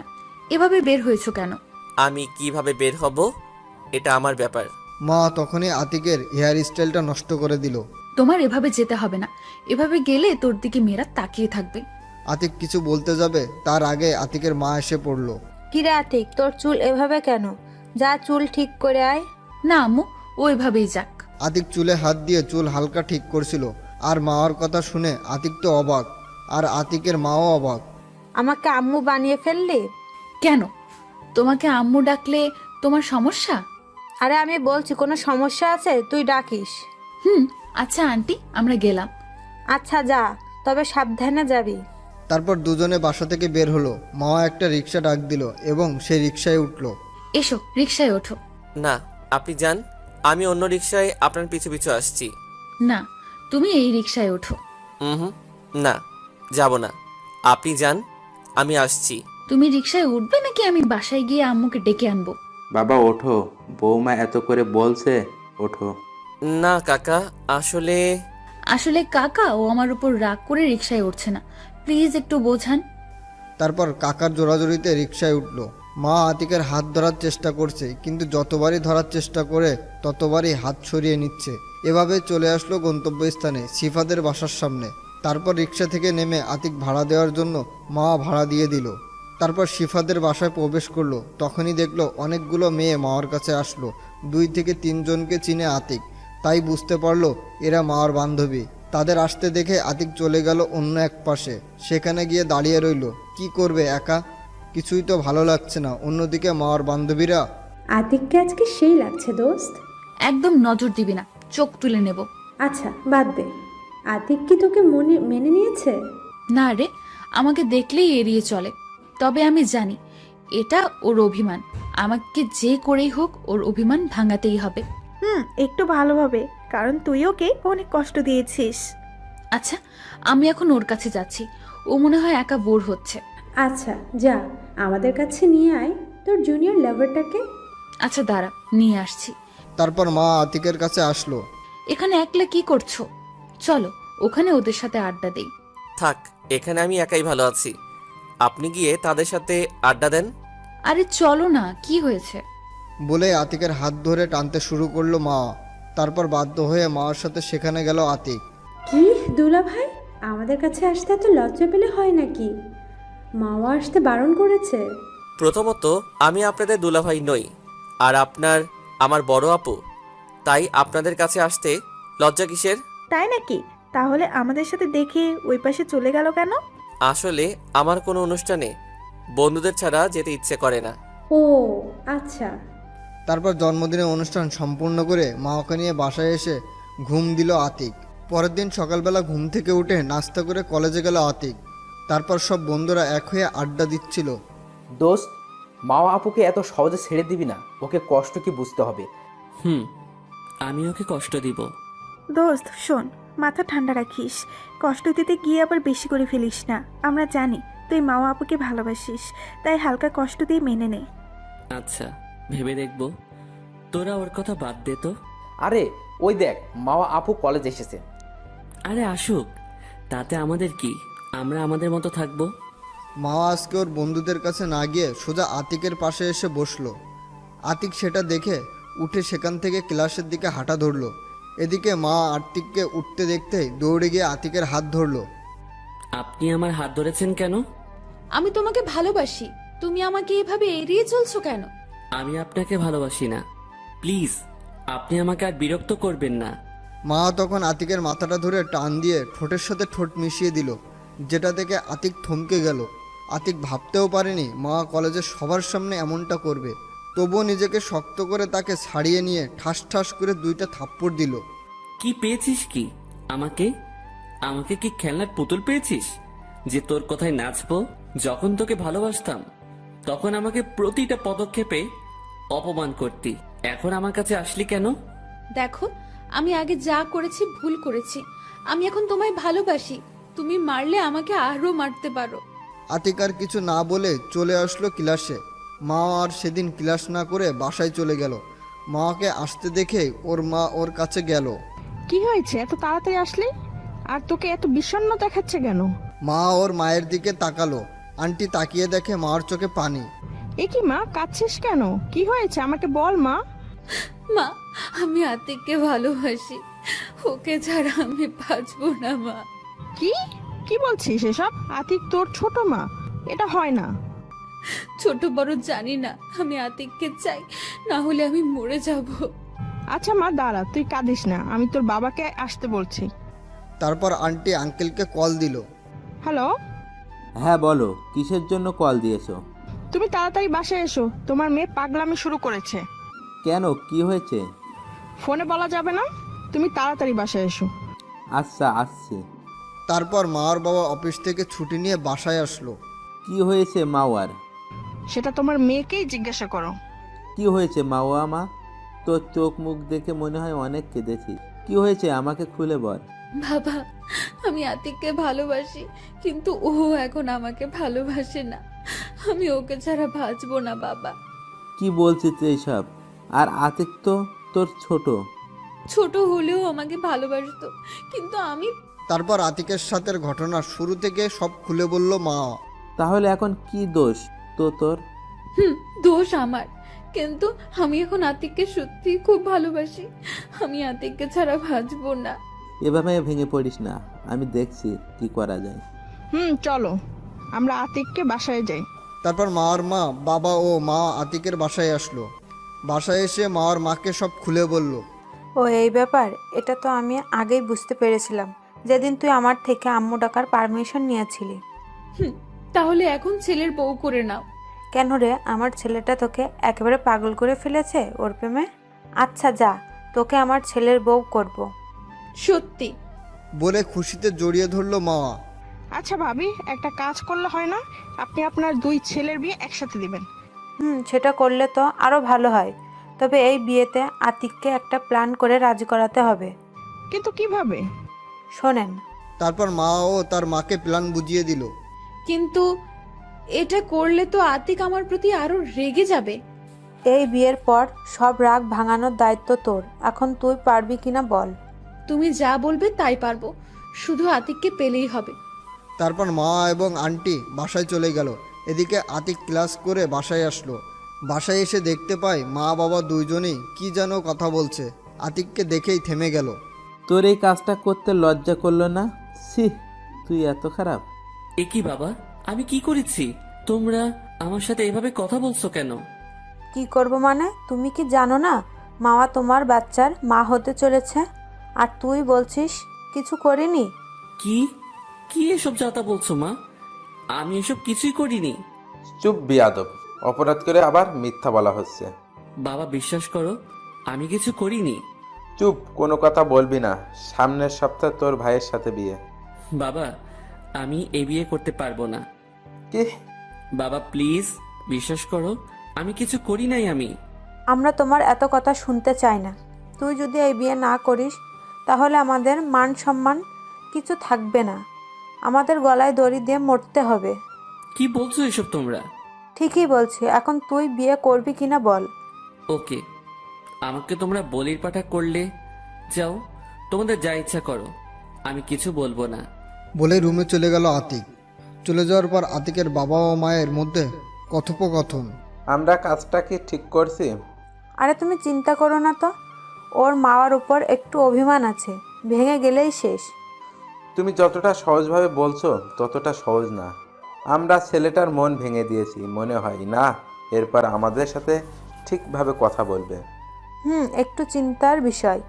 তবে আগে বিয়েটা হোক, তারপর ভেবে দেখব। এদিকে আতিক রুমে গিয়ে ভাবছে, মেয়েটা পেয়েছি কি আমাকে? আমাকে কি খেলার পুতুল মনে করে? এসব ভাবতে ভাবতে বিকেল হয়ে গেল। দুপুরে খায়নি আতিক। খেতে ডেকেছিল আতিকের মা। তারপর কে যেন দরজায় নক করলো। আতিক, দরজাটা খুলতো। তারপর গিয়ে দরজা খুলে দিল আতিক। কি শুনছিস সব? তোরও বিয়ে হবে নাকি আমার বিয়ের সাথে? মা বাবা তো বললো। কি হয়েছে আমাকে খুলে বলতো। তারপর আতিক তার ভাইয়াকে বলল, বাবা মা কি বলছে সব কিছু। তোমার মনে হয় কি আমি এসব কিছু করেছি? আমি জানি তুই এসব কিছু করিসনি। তখনই আতিকের ভাইয়ার ফোনে কল আসলো। আমি আসছি, তোর ভাবি ফোন দিয়েছে, এই ব্যাপারে ওর থেকে একটু পরামর্শ নেই। যাও। তারপর আতিক রুম থেকে বেরিয়ে বাইরে চলে আসলো। বাইরে এসে সবাইকে ফোন করে বের হতে বলে। চলে গেল আড্ডাখানায়। গিয়ে দেখে আনান দাঁড়িয়ে আছে। আর ওরা দুজন বাইক থেকে নামলো। আর সবাই বসলো সবাই আড্ডা দিতে। আতিক, তোর মুখটা আজকে এত শুকনো শুকনো লাগছে কেন? এমনি। কি হয়েছে প্লিজ আমাদের খুলে বল। শুনো, তাহলে সব বললাম। তার মানে তুই দুপুরে কিছুই খাসনি? চল খেতে চল। এখন দরকার নেই। শালা উঠ, তুই খাবি আর খেতে খেতে কথাও বলবো। তারপর সবাই একটা রেস্টুরেন্টে গেল। খাবার অর্ডার করে বসলো। দোস্ত, আমি বাসায় খাবার খাবো না। 1 মাস কিছু একটা ব্যবস্থা করতে হবে। আরে সমস্যা নেই, আমার যে ফান্ডে টাকা রাখছিলাম সেটা দিয়ে আমরা 4 জন 1 মাস বাইরে খাবো। সেটা করলেই তো হয়। ভাই, ওইটা দিয়ে দূরে কোথাও ঘুরতে যেতে চেয়েছিলাম। শালা ঘোরাঘুরি পরে, আগে সমস্যা সমাধান করতে হবে। আচ্ছা, তোদের ইচ্ছা। দোস্ত, মামা আপুর ব্যবস্থা কি করবি? সেটা দেখতে থাকো। আপনারা কিসের টাকা বুঝেননি তো? এটা আতিকটা 4 বন্ধু মিলে টাকা রাখতো একসাথে সবাই মিলে দূরে ট্যুর করতে যাবে বলে। কিন্তু এখন সেই টাকাই খরচ করতে হচ্ছে। তারপর খেয়ে দিয়ে কিছুক্ষণ আড্ডা দিয়ে বাসায় গেল। বাসায় গিয়ে সোজা রুমে ঢুকলো। অবশ্যই মা জিজ্ঞেস করছিল কোথায় গিয়েছিল, কিন্তু আতিক কোনো উত্তর দেয়নি। এভাবে করতে করতে আতিকদের বিয়ে হয়ে গেল। ভাইয়া বাসর ঘরে ভাবের কাছে চলে গিয়েছে। আতিক এখনও মা বাবার সাথে কথা বলে না, খাবারও খায় না। বাবা মা আতিককে অনেক খেতে বলেছে কিন্তু খায়নি। কোনো কথা বলতে এলেই এড়িয়ে চলেছে। আর মা প্রত্যেক দিন তো আসতো, কিন্তু আতিক কোনো কথা বলতো না। এগুলো ভাবছে তখনই বাবা মা আতিকের সামনে আসলো। বাবা, মেয়েটা বাসর ঘরে একা বসে আছে, তুই যা এখন। আতিক কোনো কথা না বলে রুমে ঢুকলো। রুমে ঢুকে দেখতে পেল মা ঘোমটা দিয়ে বসে আছে। আতিক এসেছে টের পেয়ে বিছানা থেকে ওঠে, এসে সালাম করতে এলো। আতিক সরে গিয়ে ওয়াশরুমে চলে গেল। ওয়াশরুম থেকে বের হয়ে দেখে মা এখনও দাঁড়িয়ে আছে। সেটা দেখেও না দেখার ভান করে আতিক বিছানায় গিয়ে শুয়ে পড়ল। কিছুক্ষণ পর বুঝতে পারলো বিছানাতে কেউ শুয়েছে আর আতিকের পিছন থেকে জড়িয়ে ধরেছে। সাথে সাথেই পিছন থেকে হাতটা সরিয়ে উঠে পড়ল। মাও উঠল। কি পেয়েছিস কি তুই? তোকে স্পর্শ না করা আমি এখন তোর পেটের সন্তানের বাবা, আমাকে বানিয়ে দিলি চরিত্রহীন। তা তো তোর হয় নাই। বিশ্বাস করো, আমার পেটে কোনো সন্তান নেই। এটা আমি তোমাকে পাওয়ার জন্যই করেছি। তাই বলে আমাকে চরিত্রহীন বানিয়ে দিবি? কথা বলিস না কেন? জানি কিছু বলতে পারবি না। শোন, বিয়ে করছস আমাকে, এটাই চাইছিলিস। এখন তুই আমাকে স্পর্শ করবি না। আমার সামনে তোর ওই মুখ যেন না দেখি। দেখো, আমি তোমাকে ভালোবাসি, তাই আমি এই কাজটা করেছি। প্লিজ, তুমি আমার সাথে এমন করো না। তোর ন্যাকা কান্না বন্ধ কর। আমি এখন ঘুমাবো। আমি এই মাঝখানে কোলবালিশ রেখে দিয়েছি, এর এই পাশে ভুলেও আসবি না। মা কিছু না বলে চুপচাপ কান্না করছে, সেদিকে চোখ না দিয়ে শুয়ে পড়ল। আতিক কখন যে ঘুমিয়েছে নিজেও জানে না। কারো কান্নার আওয়াজে ঘুম ভেঙে গেল। জায়নামাজে বসে মা হাত তুলে কান্না করছে। আতিকের একটু কষ্ট লাগলো, কিন্তু ওর দেয়া কষ্টগুলো আতিকের মনে পড়ে গেছে, তাই চুপ করে ঘুমালো। একটু পরে ঘুম ভাঙলো কারোর ডাকে। তাকিয়ে দেখলো একজন পদ্মাশীল মেয়ে। আরে কে আপনি? আরে আমি মাওয়া। তুমি আমাকে এই মুখ দেখাতে মানা করেছো, তাই এভাবে আসলাম। ও আপনি? তা এভাবেও না আসলে খুশি হতাম। আমার তো আসতেই হবে। আর এই নিন চা। সরি, আমি চা খাই না। আপনি এখন যেতে পারেন। প্লিজ, আমার উপর রাগ খাবারের উপর কেন দেখাচ্ছ? তোকে এত কথা বলতে বলেছি? তোকে এখান থেকে যেতে বলছি না? তারপর মা মাথা নিচু করে চলে গেল। আতিক চলে গেল ফ্রেশ হতে। এদিকে মা আবার রান্নাঘরে গেল। কি আতিক চা নিয়েছে? না আম্মু, উল্টো আমাকে ঝাড়ি দিয়ে পাঠিয়ে দিয়েছে। বললাম যাস না ওর সামনে, তবুও গেলি। যাব না কেন? যেতে হবে। তোমার ছেলে যদি আমাকে মেরেও ফেলে, শেষ নিঃশ্বাস ত্যাগ করার আগ পর্যন্ত আমি ওর কাছে যাওয়ার চেষ্টা করব। ও আমার ছেলেকে এতটা ভালোবাসিস, তাহলে প্রথমে এমন করলি কেন? প্রথমে তোমার ছেলের ভালোবাসা বুঝতে পারিনি, তাই। এখন তোমার এর জন্য অনেক কষ্ট করতে হবে। তাই তো করছি আমি। ও তোমার ভালোবাসায় অনেক কষ্ট পেয়েছে, তা আমি ওর সাথে কথা বলে বুঝতে পেরেছি। তাই তোমাকে ওর ভালোবাসা পেতে হলে অনেক কষ্ট করতে হবে। আচ্ছা ভাবি, আপনি একটু হেল্প করেন আমাকে। আমি তোমার সাথে সব সময় আছি। থ্যাঙ্কস ভাবি। ওয়েলকাম। তবে আমার দেবরটাকে কষ্ট দিতে পারবে না কখনো। হয়েছে, তোদের এদিকে রান্না হয়ে গেছে, এখন এগুলো খাবার টেবিলে নিয়ে যা। আরে আমাদের তো খেয়ালই নেই। খাও দাও। মা, আমাকেও দিন। আপনি আমাকে রান্নায় সাহায্য করতে দেননি। ও তুই আমাকে আপনি করে বলছিস কেন? তোরা আমার মেয়ে, তাই সবসময় আমাকে আম্মু ডাকবি এবং তুমি করে কথা বলবি। আচ্ছা আম্মু। তারপর দুজনে খাবার টেবিলে খাবার নিয়ে গেল। ওদের খাবার নেওয়া দেখে বাবা আর ভায়া খাবার টেবিলে চলে আসলো। এদিকে আতিক ওয়াশরুম থেকে বের হয়ে কিছুক্ষণ ফোন টিপলো। তারপর রেডি হয়ে নিচেই বের হলো কলেজে যাওয়ার জন্য। ও, তুমি এসে পড়েছো? আমি এক্ষুনি ডাকতে যাচ্ছিলাম। আতিক কিছু না বলে হাঁটা ধরলো। ওই দাঁড়া। বলো। কোথায় যাচ্ছিস এখন? কলেজে যাব, কাজ আছে। আজকে তোর কলেজে যাওয়ার দরকার নেই। আজকে নিজুমদের বাসায় যাব। তুই আর মাওয়া আমাদের সাথে যাবি, আর তারপর এসে আমি আর নিজুম মাওয়াদের বাসায় যাব। ভাইয়া, আমার দ্বারা এসব হবে না। মানে? ভাবি, আমি একজন চরিত্রহীন, আর তার সাথে এই বাসার মানুষের একসাথে খাই কি করে? ওইসব বাদ দে বাবা, এখন খেতে আয়। আরে না, আপনারা আমার জন্য গলায় দড়ি দিয়ে মরতে চেয়েছিলেন। বলেই চলে আসলো আতিক। তারপর বের হয়ে বন্ধুদের সাথে এক হয়ে খেতে গেল। এদিকে আতিক চলে যাওয়ার পর, কেন তোমরা ওর সাথে এমন করলে? বলে দিল না ওকে আমরা বিয়েতে আনন্দ করতে দিলে না, আর এমন একটা কাজ করছো যে ঘরের খাবারও খাচ্ছে না। আমি ভাবতেও পারিনি এত কিছু হবে। আমি আর কিছু বলবো না, তোমরা বুঝো। বলেই খাবার টেবিল থেকে উঠে গেল আতিকের ভাই। মা, আজকে আমাদের বাসায় যেতে হবে না, সবকিছু ঠিকঠাক হলেই যাব। আচ্ছা ঠিক আছে। আর ভালো লাগছে না, কি যে শুরু হলো বাড়িতে। আমি তোমাকে মানা করলাম এটা করতে, তবুও তুমি করলে। আমি করেছি, এটা আমিই ঠিক করব। বলেই কিছু না খেয়ে চলে গেল আতিকের মা। তারপর সবাই না খেয়ে চলে গেল। আর মা তো আতিক বের হওয়ার সাথে সাথেই রুমে চলে গেছে। কিছুক্ষণ কেঁদে কলেজে যাওয়ার জন্য বের হলো। তখনই দেখে সবাই একসাথে সোফায় বসে আছে। কোথায় যাচ্ছিস সেভাবে? সকালেও দেখলাম পর্দা করছিস নাকি? এখন থেকে করব। আর এখন কলেজে যাচ্ছি। আজকে যাওয়ার দরকার নেই, কিছুই তো খাওস নাই। থাক, যতদিন তোমার ছেলে বাসার খাবার না খাবে ততদিন আমি খাবো না। এতে যদি মরে যাই তো যাব। শুধু তুই কেন, বাসার কেউই খাবে না এখন থেকে। আচ্ছা, আমি কলেজে যাচ্ছি। আচ্ছা যাও দেখো আমার দেবরটার মন জয় করতে পারো কি না। সেজন্যই তো যাচ্ছি। এদিকে আতিকরা খাবার খেয়ে কলেজে গেল। কলেজে গিয়ে সবাই এক জায়গায় বসে আড্ডা দিচ্ছিল। দোষ, দেখ এই কলেজে প্রথম কাউকে বোরকা পরা এত সুন্দর একটা মেয়ে দেখছি। শালা মোনার কাছে বলা লাগবে। দেখ দোষ, মেয়েটা এইদিকে আসছে। তো আমি কি করব? এর মধ্যে মেয়েটা এসে আতিকের পাশে বসলো। এ কি, কে আপনি? এখানে বসেছেন কেন?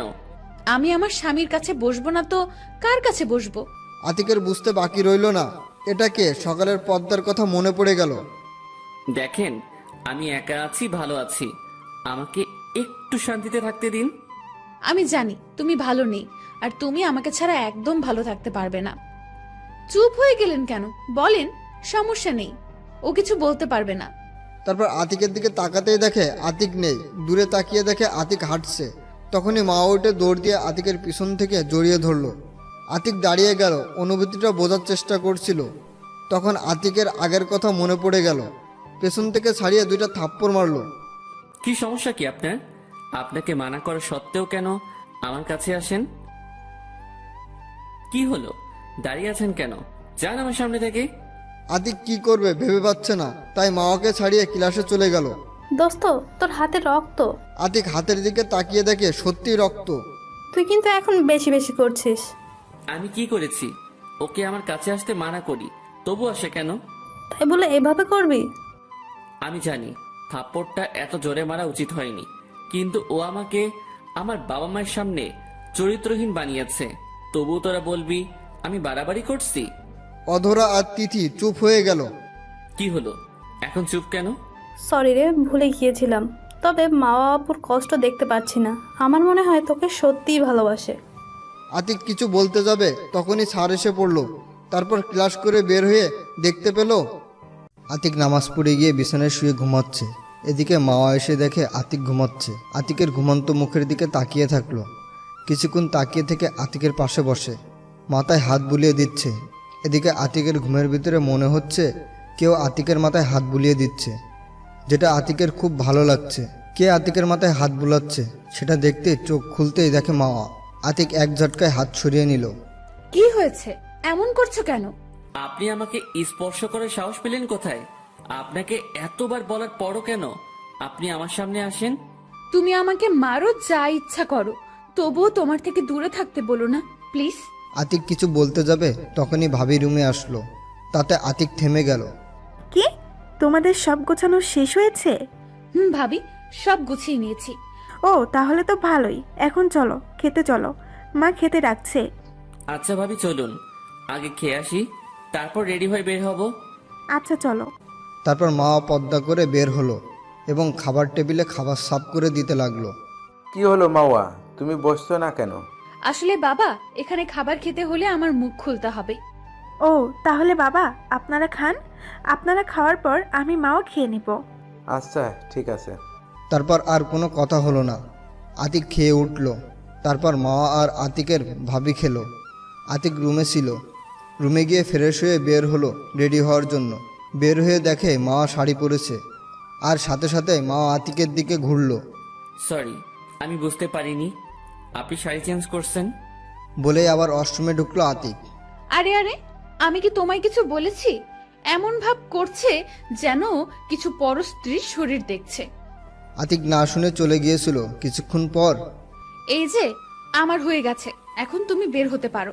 আতিক বের হয়ে ওর দিকে তাকালো। আকাশি কালারের শাড়িতে ওকে অনেক সুন্দর লাগছিল। ইচ্ছে করছিল তাকিয়ে থাকতে, কিন্তু আবার কি যেন মনে করে তাকালো না আতিক। তারপর আতিক একটা নীল শার্ট পরে রেডি হলো। তারপর মাওয়া নীল শার্ট পরতে দেখে ও একটা নীল বোরকা পরেছে। তারপর আতিক হাতে ব্যাগ নিয়ে নিচে আসলো। নিচে এসে দেখে ভাবি আর ভাইয়া রেডি হয়ে নিচে বসে আছে। আয়, তোদের জন্য অপেক্ষা করছিলাম। চলো, এসে গেছি। তাড়াতাড়ি চল, 9টায় বাস ছাড়বে। তারপর আতিকের মা বাবা ও আঙ্কেল আন্টিকে বলে বের হলো। তারপর রিক্সা নিয়ে বাস স্ট্যান্ডে গেল আর বাসের টিকিট বুকিং করে সিটে বসলো। আতিক বসার আগে মা জানালার পাশে বসলো। আতিক কিছু বলল না।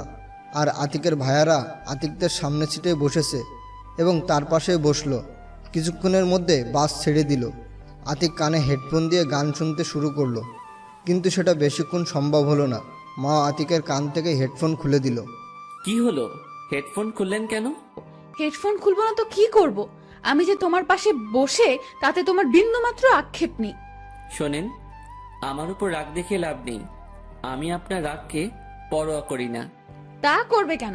ফেসবুকে মেয়েরা কমেন্ট করে, গল্পে তারা আছে, আমাকে দিয়ে কি করবে? শুনুন, আমি আপনাকে আগেই বলেছি আপনাকে আমার প্রয়োজন নেই। আর আমার ফেসবুকে আমার গল্প যারা কমেন্ট করে আমি তাদের বোনের মতো সম্মান করি। জানি তো। শোনো, আমার সাথে একটু গল্প করলে কি হয়? দেখো ভাবিরা কত রোমান্টিক ভাবে তাদের ট্রাভেলটা এনজয় করছে। এসব আমার সাথে করতে আসবেন না, ওকে? আমাকে একটু শান্তিতে থাকতে দিন।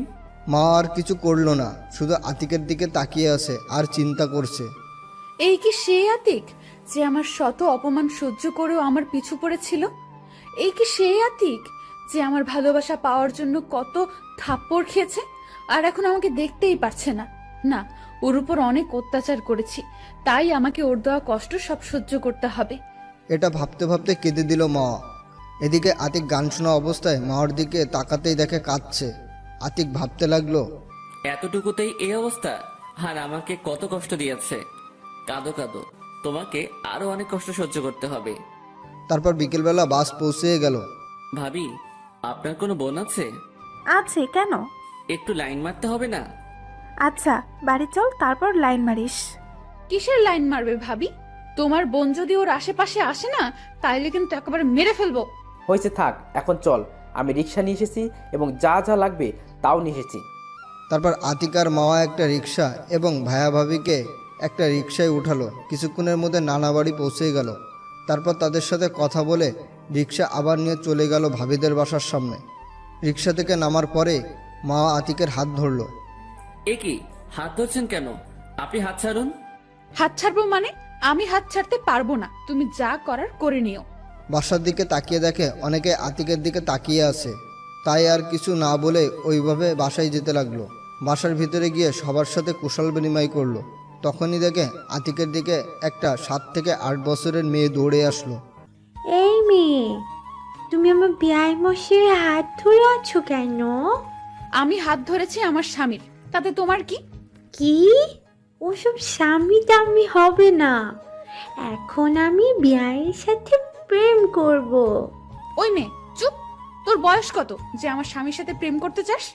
ওই, একদম আমার সাথে রাগ দেখাবে না, ওর হাত ছাড়ো। বলেই জোর করে হাত ছাড়িয়ে নিল মেয়েটা।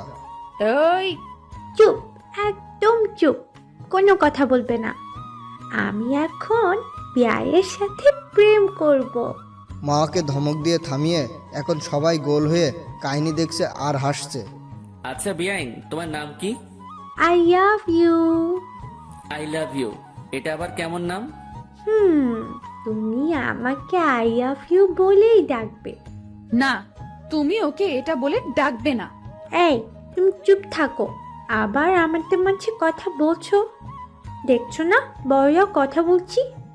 আর তুমি জানো না বড়দের মাঝে ছোটদের কথা বলতে নেই? আই পুচকি, তুই আমার থেকে বড়? আমার বয়স 7 বছর। দেখো না তোমার স্বামীর সাথে প্রেম করছি, আর তোমাকে ডিভোর্স দিয়ে আমাকে বিয়ে করবে। কি? এত অবাক হওয়ার কিছু নেই। আচ্ছা, আমার আই লাভ ইউ তোমার আসল নাম কি? বলেই মেয়েটাকে কোলে নিল আতিক।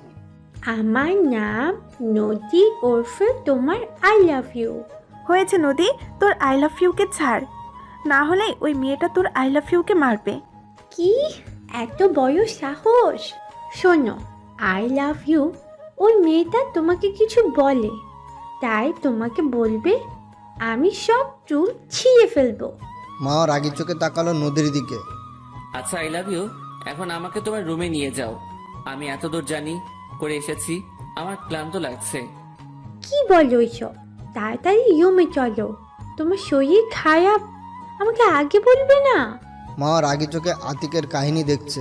আচ্ছা চলো, আমি তোমাদের রুমে নিয়ে যাচ্ছি। বলে মাকে ইশারায় আসতে বলে হাঁটা ধরলো রুমের দিকে। তারপর আতিক ভাবির পিছনে পিছনে রুমে গেল। সত্যি শরীরটা ক্লান্ত লাগছে তার। আচ্ছা আই লাভ ইউ, এখন আমি একটু ঘুমাবো, তুমি এখন যাও, বিকেলে তোমাকে নিয়ে কালকে ঘুরতে যাব। আচ্ছা, তুমি ঘুমাও, আমি তোমার মাথায় হাত বুলিয়ে দিচ্ছি। থাক, তার আর দরকার নেই, তুমি যাও। আচ্ছা ঠিক আছে, যাচ্ছি। আর হ্যাঁ, তোমাকে যেন আমার আই লাভ ইউ এর পাশে না দেখি। মা নিশ্চুপ রাগি চোখে তাকিয়ে আছে। তারপর নদী চলে গেল রুম থেকে। তখন মা আসলো আতিকের কাছে। ওর সাথে এরকম ব্যবহার না করলে হতো না? আমি আমার যা ইচ্ছা তাই করব, সেটা আপনাকে জিজ্ঞাসা করতে হবে না। আচ্ছা, আমাকে বলতে হবে না। তুমি অসুস্থ, শুয়ে পড়ো, আমি মাথায় হাত বুলিয়ে দিচ্ছি। না থাক, তার আর দরকার হবে না, আমি আমার মতো থাকতে পারবো। মা কিছু বলতে যাবে তার আগে আতিকের ভাবি রুমে আসলো, হাতে ট্রেতে কিছু নাস্তা নিয়ে। আতিক, এই শরবতটুকু খেয়ে নাস্তাটা করে নে, শরীর ভালো লাগবে। আরে ভাবি, এসবের কি দরকার ছিল? তুই চুপ থাক। মাওয়া, আয় এখানে বস, তারপর দুজনে নাস্তা কর। আচ্ছা ভাবি। বলে আতিকের পাশে এসে বসলো মাওয়া। তারপর দুজনে নাস্তা করার পর তাই ফোনটা হাতে নিয়ে বসে ফেসবুকে ঢুকলো আতিক। তারপর কিছুক্ষণ বন্ধুদের সাথে চ্যাটিং করে আইডি লগ আউট করে নিচে গেল আতিক। তখনই মা আতিকের পিছনে নিচে আসলো। আতিককে দেখে নদী দৌড়ে আতিকের কাছে আসলো। আই লাভ ইউ, তোমার শরীরটা এখন কেমন আছে? আই লাভ ইউ, আমার শরীরটা এখন ভালো আছে। বলে নদীকে কোলে নিল আতিক। তারপর সবাই মিলে কিছুক্ষণ আড্ডা দিল। তবে মার মনটা খারাপ ছিল, কিন্তু আতিক কিছু বলেনি। আড্ডা শেষে ভাবি সবাইকে খাবার টেবিলে নিয়ে গেল। আতিক ভাইয়া, তালুই এবং ভাবির কিছু আত্মীয় টেবিলে বসেছিল। মা বসেনি, কারণ ভাবির সাথে খাবে। টেবিলে খাবারের দিকে তাকিয়ে তো মাথা নষ্ট হয়ে গেছে। ভালোই হয়েছে, ভাইয়ার সাথে এসে এখন আতিকও জামাইয়ের মতো খেতে পারবে। তারপর সবাই খাওয়া শুরু করলো। আতিক যতই না করছে, তবুও ভাবি আতিকের খাবার দিয়েই যাচ্ছে। যাই হোক, অনেক কষ্টে খাবার খেলো আতিক। আরে বাবা, এতে এই অবস্থা, কালকে থেকে আরও বেশি কিছু আয়োজন করা হবে। কি বলছেন এসব? তালি, আমি তো কিছু খেয়েছি, আর ভাইয়া তো কিছুই খাচ্ছে না ঠিক মতো। তাই তো হাবিব বাবা, তুমি ঠিক মতন খাও, এত লজ্জা পেতে হবে না, এটা তো তোমারও বাড়ি। জি বাবা। তারপর আতিক আর আতিকের ভাইয়া খাবার শেষ হলো। এরপর দুজনে উঠলো। আতিক ভাইকে বলে রুমে চলে আসলো, আর সেও রুমে গেল। আতিক বিছানায় বসে এফবি চালাচ্ছিল। তখনই নদী আতিকের রুমে আসলো। কি করছো আই লাভ ইউ? এই তো কিছু না, এমনি বসে আছি। ও, আমি কার্টুন দেখবো, আমাকে কার্টুন দেখাও। আচ্ছা আসো, আমি দেখাচ্ছি। তারপর কিছু কার্টুন নামিয়ে দিল আতিক। আতিক পাশে বসে সেগুলো দেখছে। কিছুক্ষণ পর মা আসলো। এই, তুমি এখানে করো কি? যাও, রুমে যাও। আই মে, তুই যাবি এ রুম থেকে? একদম আমার মেজাজ গরম করবি না। আমি এখানেই ঘুমাবো, দেখি তুমি আমার কি করতে পারো। বলে আতিকের গলা ধরে শুয়ে পড়ল। এটা দেখে মা রেগে আগুন। ও আজ পর্যন্ত আতিকের গলা ধরতে পারেনি, আর সেখানেই এই পিচ্ছি মেয়ে। কি বললি তুই? আর তুই গলা ধরলি কেন? ছাড় বলছি। বলে আতিকের দিকে এগিয়ে আসলো মা। আরে আরে থামুন। না, আমি থামবো না, ওকে তোমার গলা ছাড়তে বলো। আরে আপনি কি পাগল নাকি?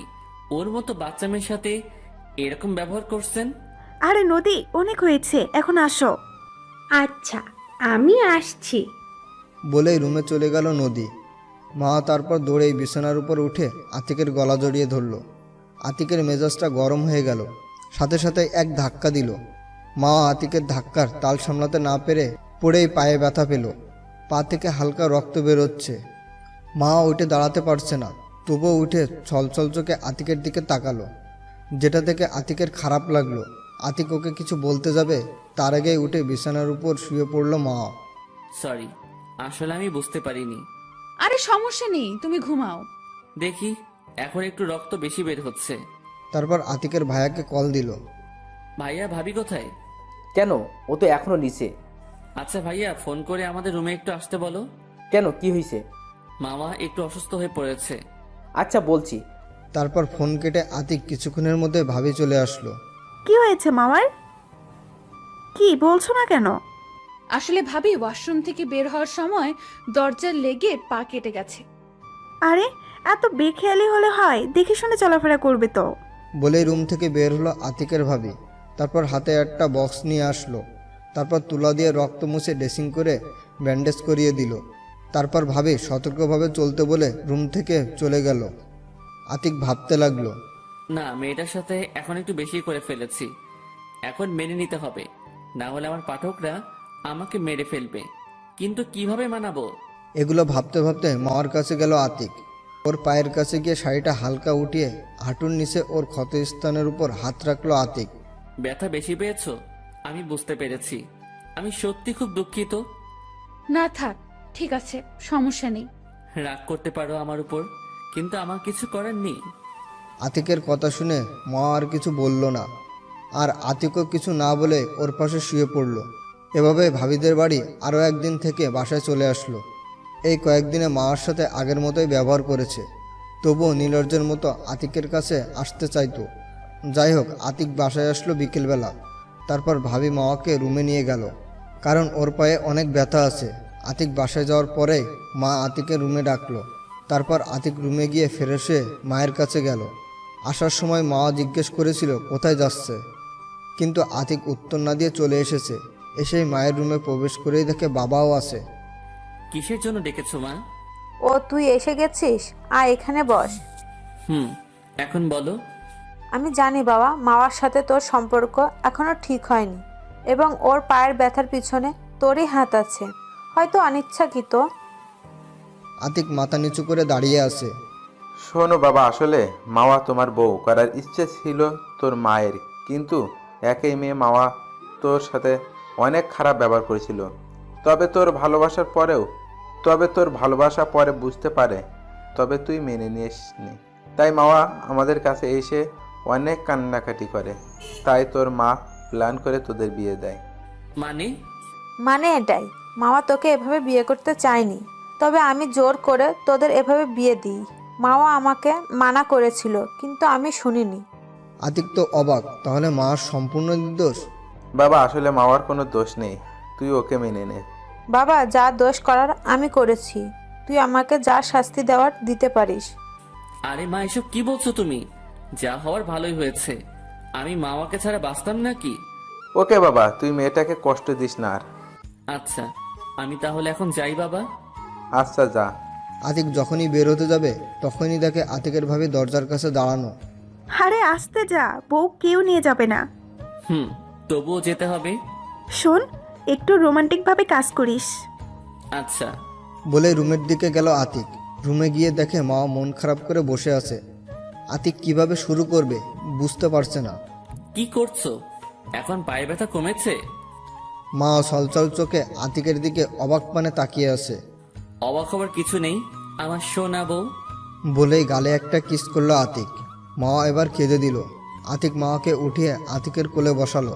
কি হয়েছে, কাঁদছো কেন? তুমি এত রোমান্টিক হলে কিভাবে? তুমি তো আমাকে চোখেই দেখতে পারো না। আরে ওটা তো এতদিন ভুল করেছি, তুমি আমাকে ক্ষমা করে দাও। আমি না জেনে তোমাকে কষ্ট দিয়েছি। আরে তোমার ক্ষমা চাওয়ার দরকার নেই, তুমি আমাকে আগের মতো ভালোবাসবা, তাহলেই হবে। আমি কি তোমাকে কম কষ্ট দিয়েছি নাকি? তবে তুমি আমাকে এত ভালোবাসো কেন? আমি তোমার মাঝে আমার জন্য নিঃস্বার্থ ভালোবাসা দেখেছি। তাই?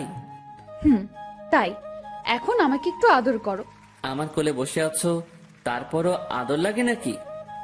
আমার লাগে। তুই আদর করবি নাকি বল? সরি, আমি রেগে তুই বলে ফেলেছি। আচ্ছা, আর বলবে না।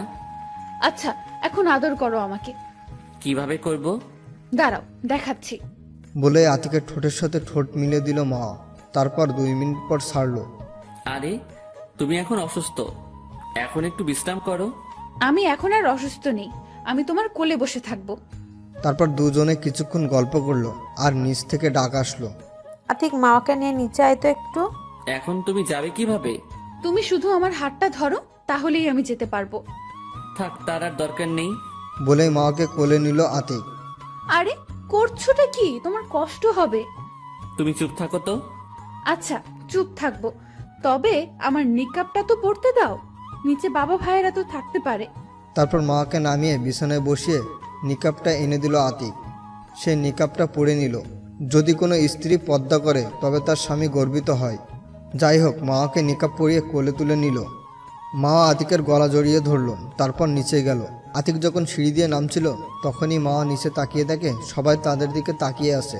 আর সাথে সাথে লজ্জায় আতিকের বুকে মুখ লুকালো। তারপর আতিক নিচে নেমে খাবার টেবিলে গেল। আরে ওকে এখন আনছিস কেন? আমাদের খাওয়া শেষ হলে নিয়ে আসছি।